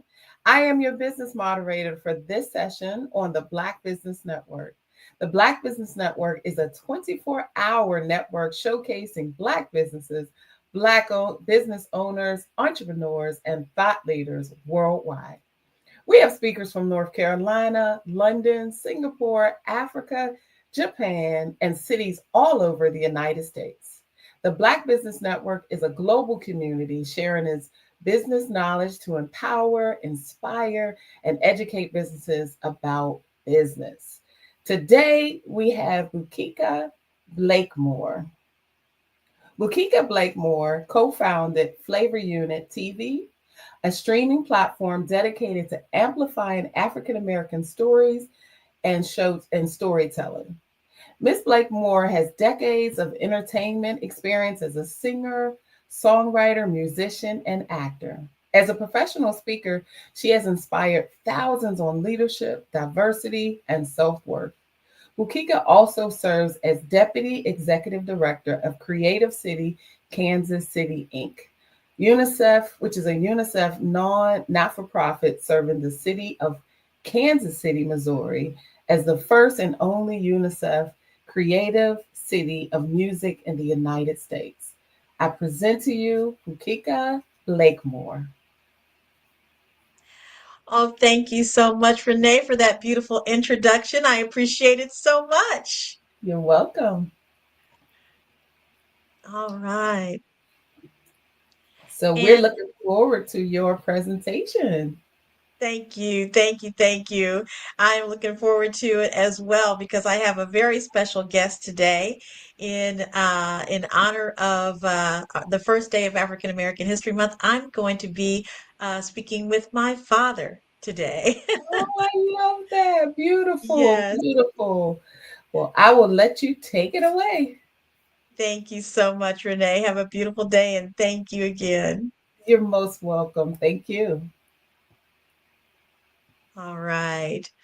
Well, thank you so much for having me on Black Business Network today. And I am very, very honored today because I have the pleasure of interviewing my father, Dr. Robert G. Newby. So let me tell you a little bit about this amazing person.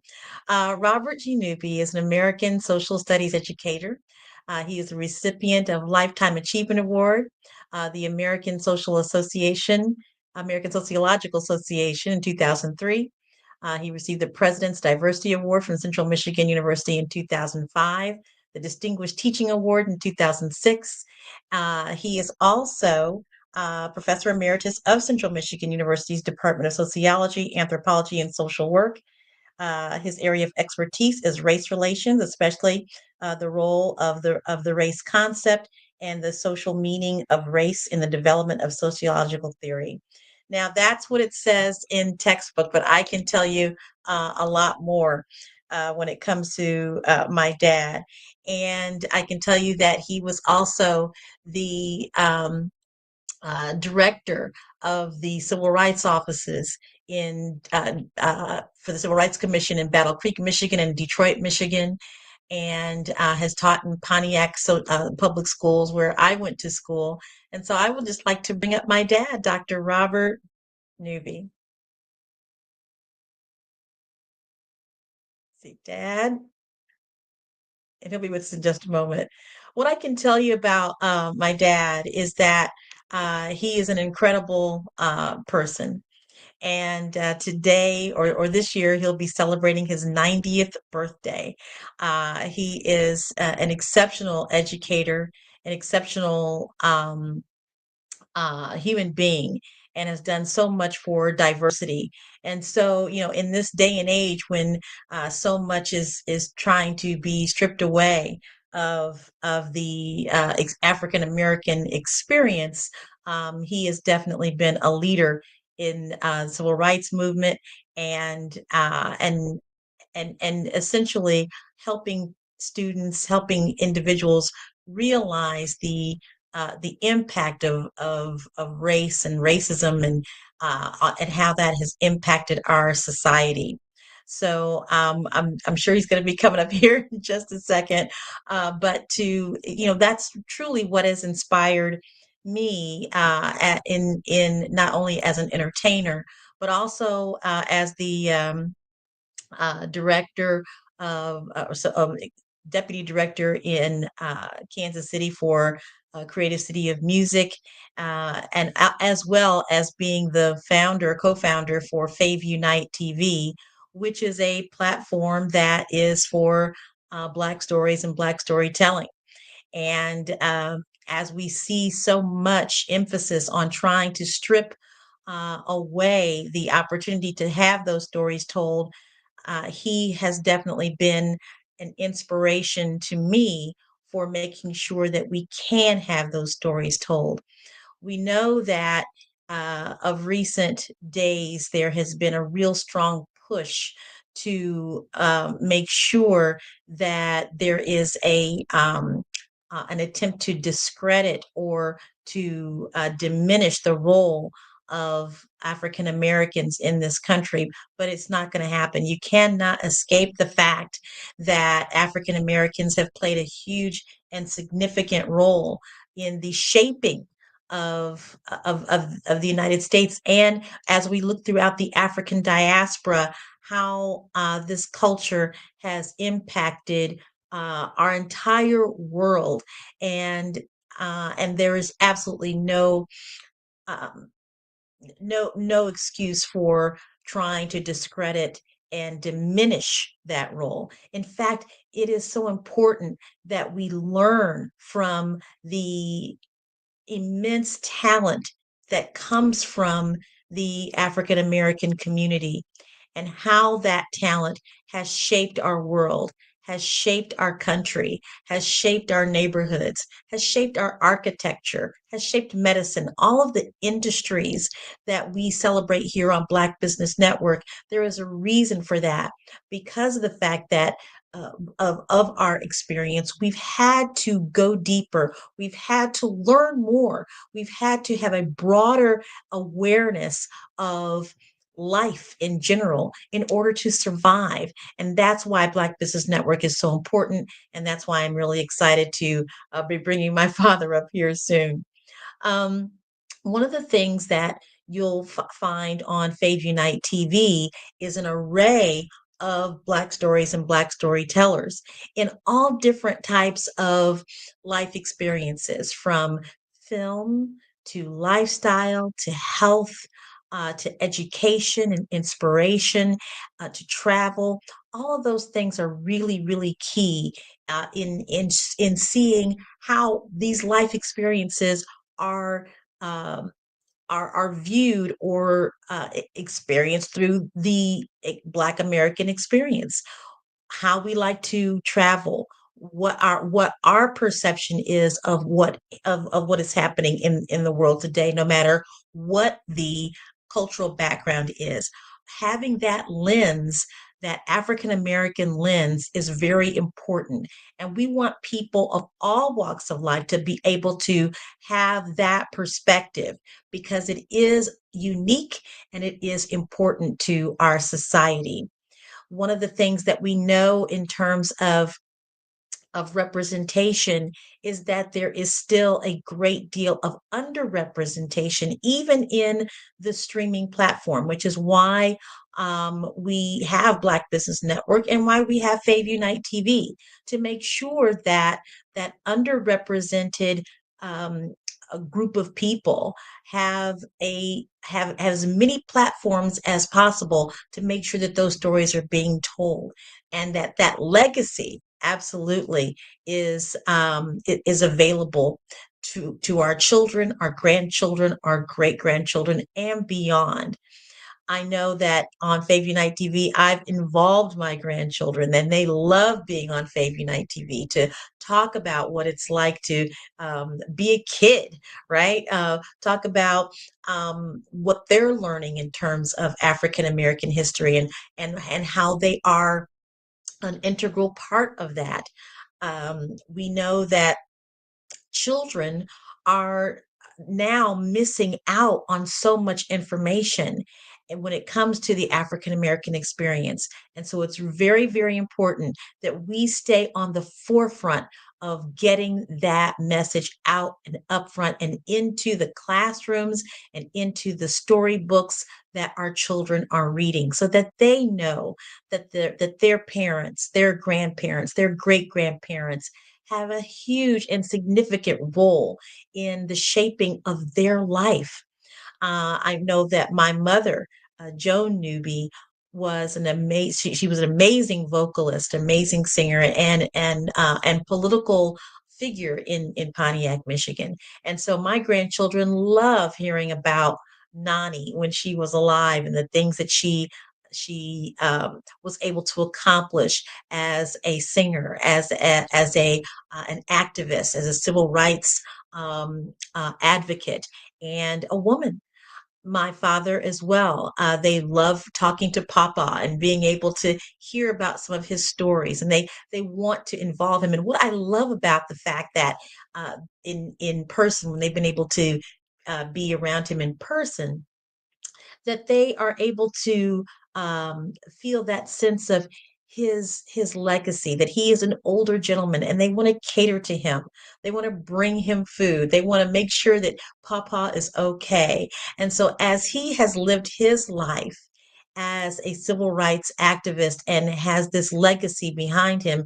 We have his great grandchildren who are supporting of him in that legacy, and they will then in turn be able to share that as they grow older and share that with their children, when our as our legacy becomes more of an ancestral experience, within our family. When it comes to my growing up with my parents, in the 1960s, I often wonder what other children who had that same experience, what the commonalities do we share? What commonalities do we share uh, with children as children of parents who were very active in civil rights, and how that shaped us in the work that we have today in business and culture and art and creativity? What does that mean? How did that experience shape our thinking? And to watch them at the forefront of this movement, I think that's a unique story in and of itself. I think it's a unique story to share with others, and to make sure that we have a commonality among us, that we can talk about that. So I know that in recent weeks, Nikki Giovanni passed away, and she was, of course, one of my sheroes.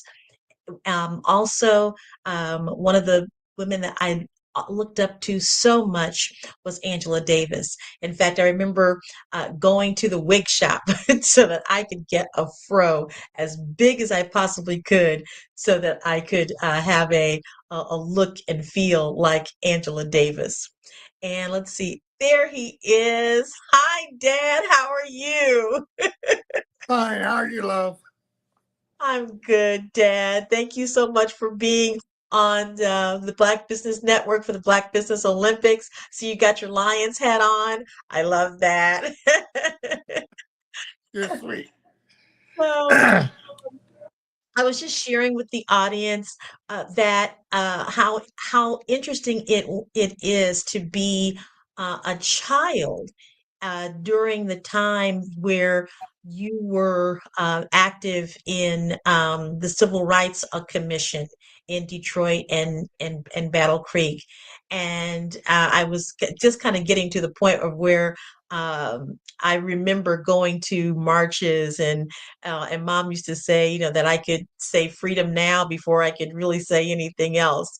But but what I wanted to ask you, one of the questions I wanted to ask you is, um, being a father, being a father um, during those times, and how important was it and is it for you to have your children be a part of that very significant time in our history in terms of civil rights? I'd like to kind of get your stand or your thoughts on that.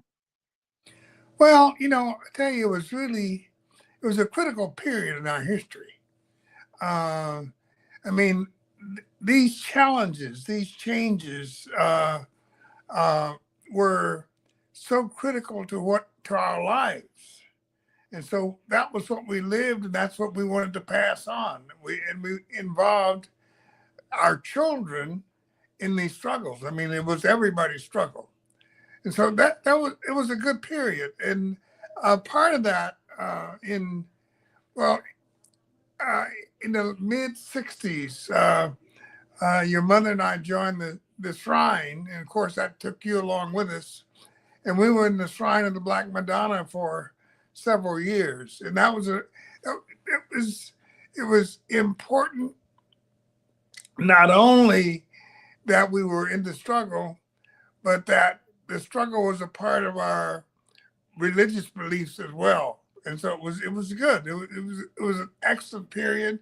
And it was great for, as I said, for just shaping our lives and the lives of our children at the time. Yeah. Yeah, yeah. Right. Um, There's one thing that I wanted to point out too, and this is before you even became a father, and in your time at Wichita, you were a graduate of Wichita State University, and there is an important historical event that took place. Many people have referred to the first sit-in that took place in the United States was in Greensboro, North Carolina. But there was another sit-in prior to that. Tell us about the Dockham Drugstore sit-in in Wichita, Kansas. Yeah, well, what happened was, well, you have to understand that even though Wichita or Kansas was not a segregated society as such, the fact is, in reality, it was. I mean, there were no signs that said colored and white, all that kind of stuff. But it was understood what the rules were and how you were to live. And we didn't have to sit in the back of the bus. I mean, there was none of that. But by the same token, it was, you know, the race limits were there. So, but one of the things that was happening is that to get from one side of town to the other, blacks had to transfer on buses in the middle of downtown Wichita. And so to get from the east side to the west side, or get from north to south or whatever, all the buses went through downtown Wichita. Well, also downtown Wichita, of course, were the lunch counters from which blacks were prohibited from sitting at the lunch counter. Like at McClellan's, you could use your food as a takeout. You could stand at the end of the counter until they brought your food, and then you could take it out. You couldn't eat it there. So, but anyway, but one of those, Ron Walters, who was my best friend, and at the time the president of the youth council for the Wichita NAACP Youth Council, just thought it was horrible that our parents had to go through those indignities. So he was trying to figure out a way to do something about it. And it just so happened that Frank Watkins, who I think was with the NAACP, was in town. And Ron quizzed him about what we could do about having to stand at the end of these counters. And so this discussion between Ron and Frank, they realized that there had been a sit-in at UCLA sometime before that. This would have been like, this would have been the mid to late 50s. And so Ron said, well, that's what we should do. And so the most popular lunch counter in downtown Wichita was Dockham's Drugstore. And it was at the corner of Broadway and Douglas, the most popular corner in the city. And so we decided that was where we would stage our sit-in. And so it was Ron's idea with the suggestion from Frank. And the youth council bought it. And so what we ended up doing was doing some training on sit-ins at St. Peter Claver Catholic school. And so we did the sit-ins, and the late nights were Thursday late night, and then Saturdays. Those were the biggest times for downtown.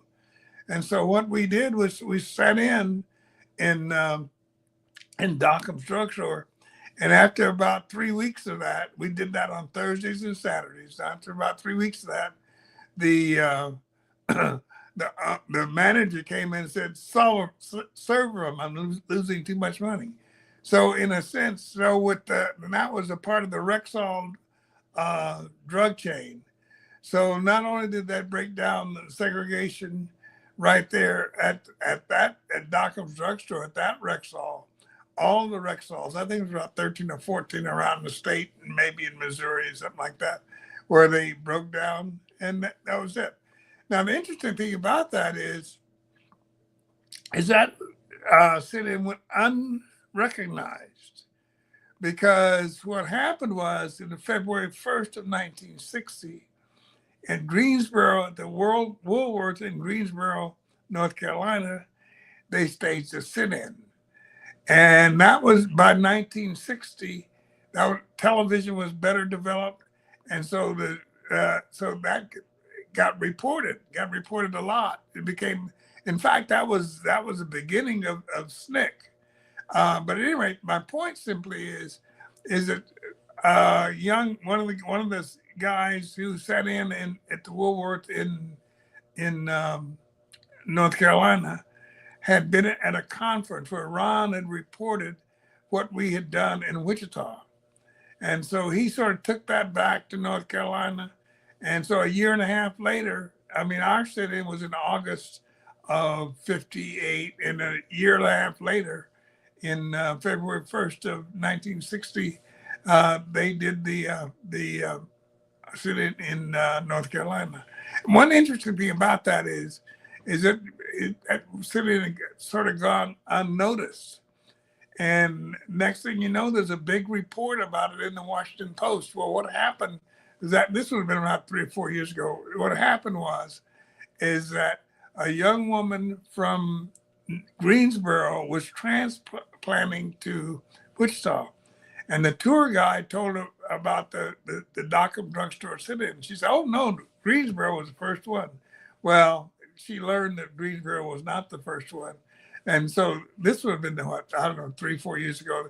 It ended up being reported again because of her discovery of her protestation that Greensboro had been the first one. But anyway, that happened. It happened in 1958. There was also a lot of support from Chet Lewis, who was an attorney and for the NAACP, and so he was very supportive. So that's how that came off, and that ended up setting off sort of a desegregation all over the city of Wichita and certainly around the country. Yeah. That's just so amazing. It's so amazing, and I'm so proud. I'm so proud that to be to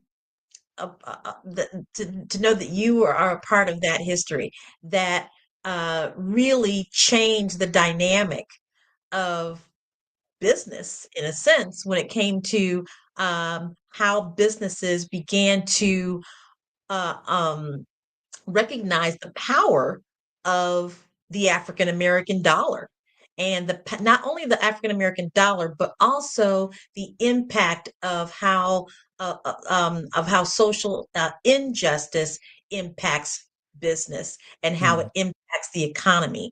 And that's one area that is I think that doesn't get talked about as much. I also remember that in studying some of Martin Luther King's speeches, that economic piece was one of the things that he was leaving off on, and before he was assassinated. So I think it's really important that we recognize the power of Black people and the power of our of our economics. Also, Dad, I'd like to know, and I'd like for you to share a little bit more about your time as an educator as well. Early on in Pontiac schools, what was that?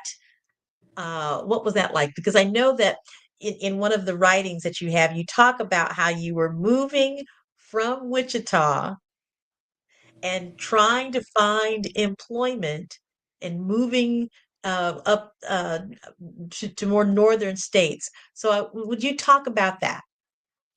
Well, what happened was when I was graduating, my undergraduate degree was in music, and when I was graduating, I couldn't find a job any place. And so my advisor said to me, he said, well, you know what you should do, you should just go present yourself, because you're not going to, there are school districts you don't even know about. And so sure enough, he was right. I mean, like, for example, I think in Detroit metropolitan area, there must be about 35, 40 school districts, if not more. And so we were driving from Wichita to Detroit area to interview for jobs, and we interviewed in Springfield and a couple other places, but we ended up in Pontiac, and by coincidence that I got that that job, but it wasn't doing music. I was teaching fourth grade. And what had happened was that a guy who'd been playing professional football, who was from Pontiac, had told them that he was not going to play professional football anymore, and that what he was going to do, he was going to teach. And so they gave him a job. And then sure enough, what he did was he went back to play professional football. And his school was about to open, and they didn't have anybody to teach fourth grade. So I ended up teaching fourth grade. But anyway, that was it. I mean, it was very difficult to find jobs at that time. This would have been 1961. And see, the March on Washington happened in 1963. And I mention that because the March on Washington tended to be a turning point in terms of the movement. Even though the movement had begun, the Montgomery bus boycott was in 55. And and that sort of started the movement in December 1st of 55, when Rosa Parks refused to give up her seat. And so that sort of started it. And so it grew bigger. Well, in 66, I ended up working professionally for the Michigan Civil Rights Commission. And the commission had about 12 offices across the state. And I was director of the Battle Creek office. And that was one of the first governmental institutions to support civil rights. So we had offices instead around the state. And it was the first, the Michigan Civil Rights Commission was the first constitutional civil rights commission in the nation. They had a revision of the Constitution in 61, and a part of that new Constitution was the establishment of the Civil Rights Commission. Then along came the March, other things, and so they expanded the commission. That's how I ended up going to work for the Civil Rights Commission. So I opened the Battle Creek office in civil rights. Now that was, and of course, and then another turning point was July of 1967, when the Detroit Rebellion took place. And that really sparked a lot of change around the state. And and in 67, 68, Bobby Kennedy and Martin King were both assassinated in 68. I mean, it was just a time when it was a very explosive time, and civil rights were on the rise, as opposed to now when Donald Trump is trying to undermine all that. But anyway, that's the way that is. Yeah. Yeah. I don't know if that answered your question, but that's the sort of context in which the change took place. Right. I understand. I imagine that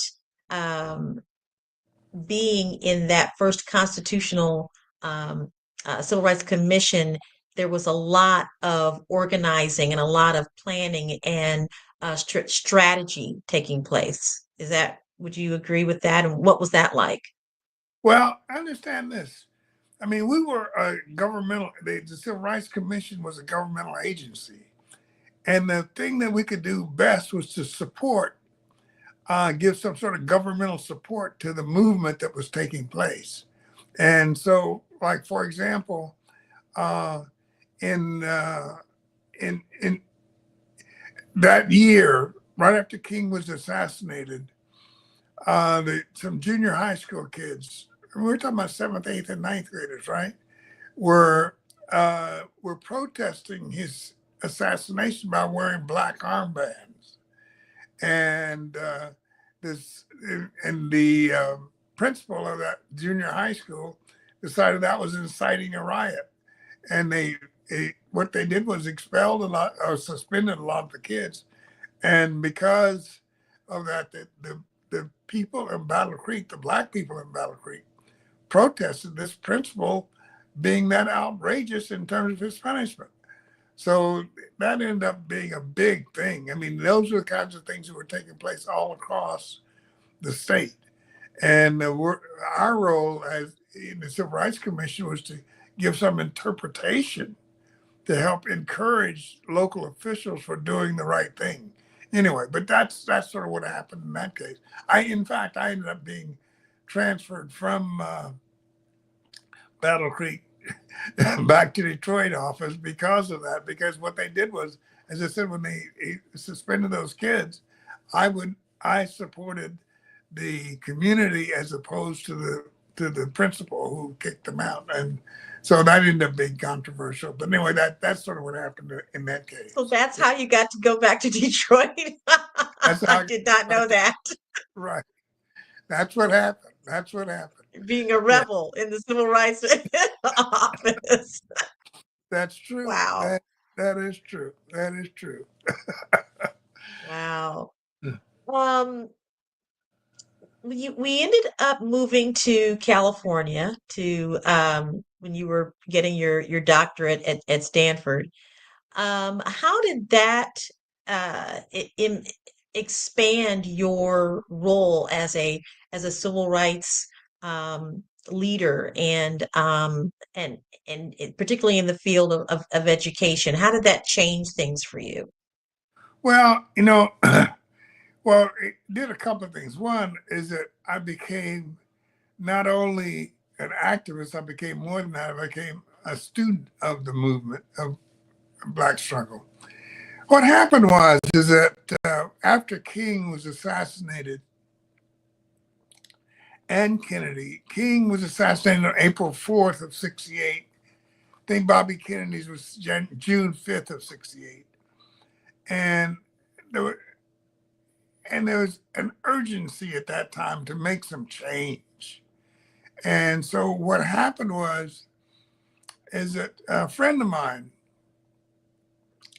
was going to had been recruited to go to Harvard, and so he encouraged me to apply to go to Harvard. I said, "Man, you haven't seen my undergraduate transcript. What are you talking about?" But anyway, I ended up applying to Harvard. I didn't get in, but as a result of that, I ended up having these desires to go in higher ed. And so before that was over, I had MIT and Harvard and Brandeis and Stanford to choose from. And I chose Stanford because I preferred going to California than staying in the cold winter mess of the North. But I did that. But anyway, my point is that I sort of transitioned from being an activist, solely an activist, to being a student of the movement. And that's what that meant. So I ended up being a student of what's happening to Black folks and being a professor of that. And that's how I pursued my career. And so my writings and all that stuff have to do with racial justice and battling white supremacy. That's really what ended up happening. But as I said, my role at the Civil Rights Commission was for us to give support to making a change. And so that's what I did in sort of an official capacity as opposed to just being an activist after that. Yeah. Right. Were there times just throughout your life, even as a young man, going through the experiences that you went through with the commission, or at any time, did you ever feel like your life was in danger, and how did you cope with that? Well, it's one of those. In fact, it's one of those things where you don't really realize how dangerous it was after it was over. And so I think back now, and I lived in a lot of dangerous circumstances, not naively, not realizing how dangerous it was at the time. Because like when I went through, I was in the band, I was in the orchestra, I was in a lot of things, a lot of activities that took me into a white world. I didn't realize how dangerous that white world was. You know, so that was a struggle, and so we just sort of took it for granted that we had to press for changes. But as I said, it was on there. Let me just give you an example, and I don't say that this was every day, but in 1967, I went to the conference National Conference on Black Power, and that was in Newark. Well, what had happened was about in June 22nd of 67, there was a confrontation between the police and the Black community. It ended up being a 7 or 8 day rebellion. And then on July 17th, which would have been just a few weeks after that rebellion was over, we had the National Conference on Black Power met in Newark. And so the police drove around making very sure that it was obvious that we knew who they were and with their shotguns. Wow. So even though, I mean, it didn't seem like it was dangerous at the time, and when you think back and you look back at how incidents happen, I mean, so they were riding around with their shotguns, showing us their power. That was one thing. Then there were other times when the isolated incidents where, like I said, you don't realize what a threatening situation it is until it's over. And so there were a lot of cases like that. But I mean, that was both Kansas and, as far as that's concerned, in Michigan, when I moved to Michigan, for that matter. Yeah. Right. Well, Dad, I'm just so honored to speak with you in this capacity, and I know we're getting to coming to the close here. We are in some really interesting times. If you could just leave us with some parting words of encouragement that we as Black people really need at this time. And I feel like, obviously, because of the work that you've done and your colleagues and all of those that brought us this far, that we are stronger, that we feel, even though in a sense of great intrepidation, it's still no comparison to what you experienced. So what are just some parting words of encouragement and inspiration? Well, it comes out to me one word: resist. Okay.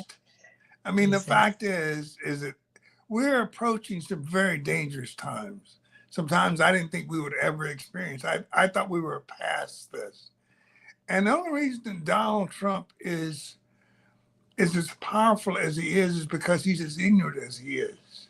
The fact is that, like, for example, this whole blaming that crash in DC on DEI is silly. It's just silly. And how was his justification? Common sense. He doesn't have any common sense. So I think what's important is that for our own dignity and our survival, is that we resist. And that's what we will have to do. I mean, there's just nothing short of that. We have to struggle against the oppression that Donald Trump is trying to usher in. So, that's my advice, is that let's understand how dangerous the situation is and let's fight against it. Okay.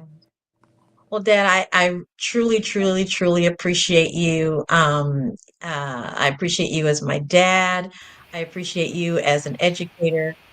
Thank you so much for doing this interview with me on Black Business Network. And I know that all of the viewers are riveting on every word.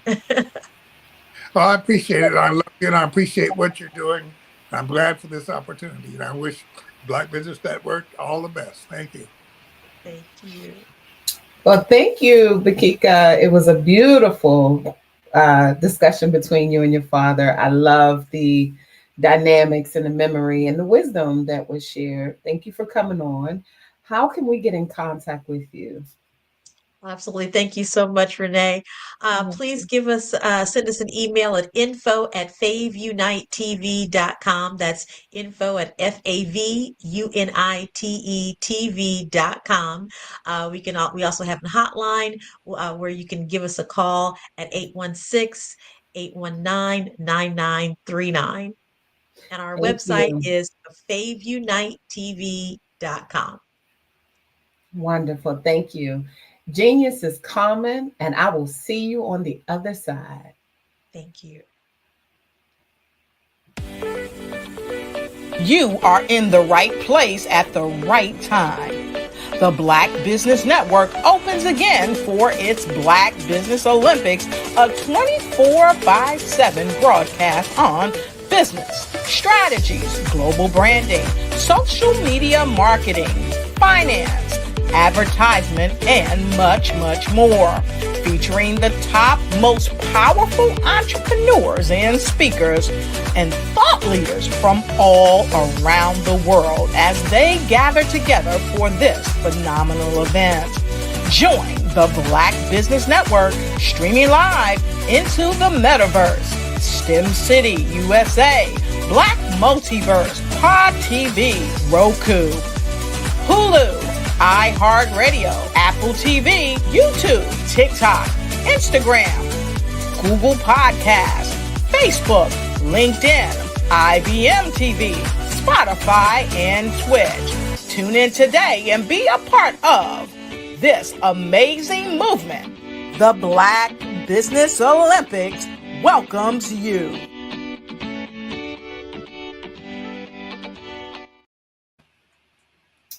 All right, let's talk about our scholarship. The Black Business Expo's mission is to raise funds for high school seniors going to college or K-12 entrepreneurs.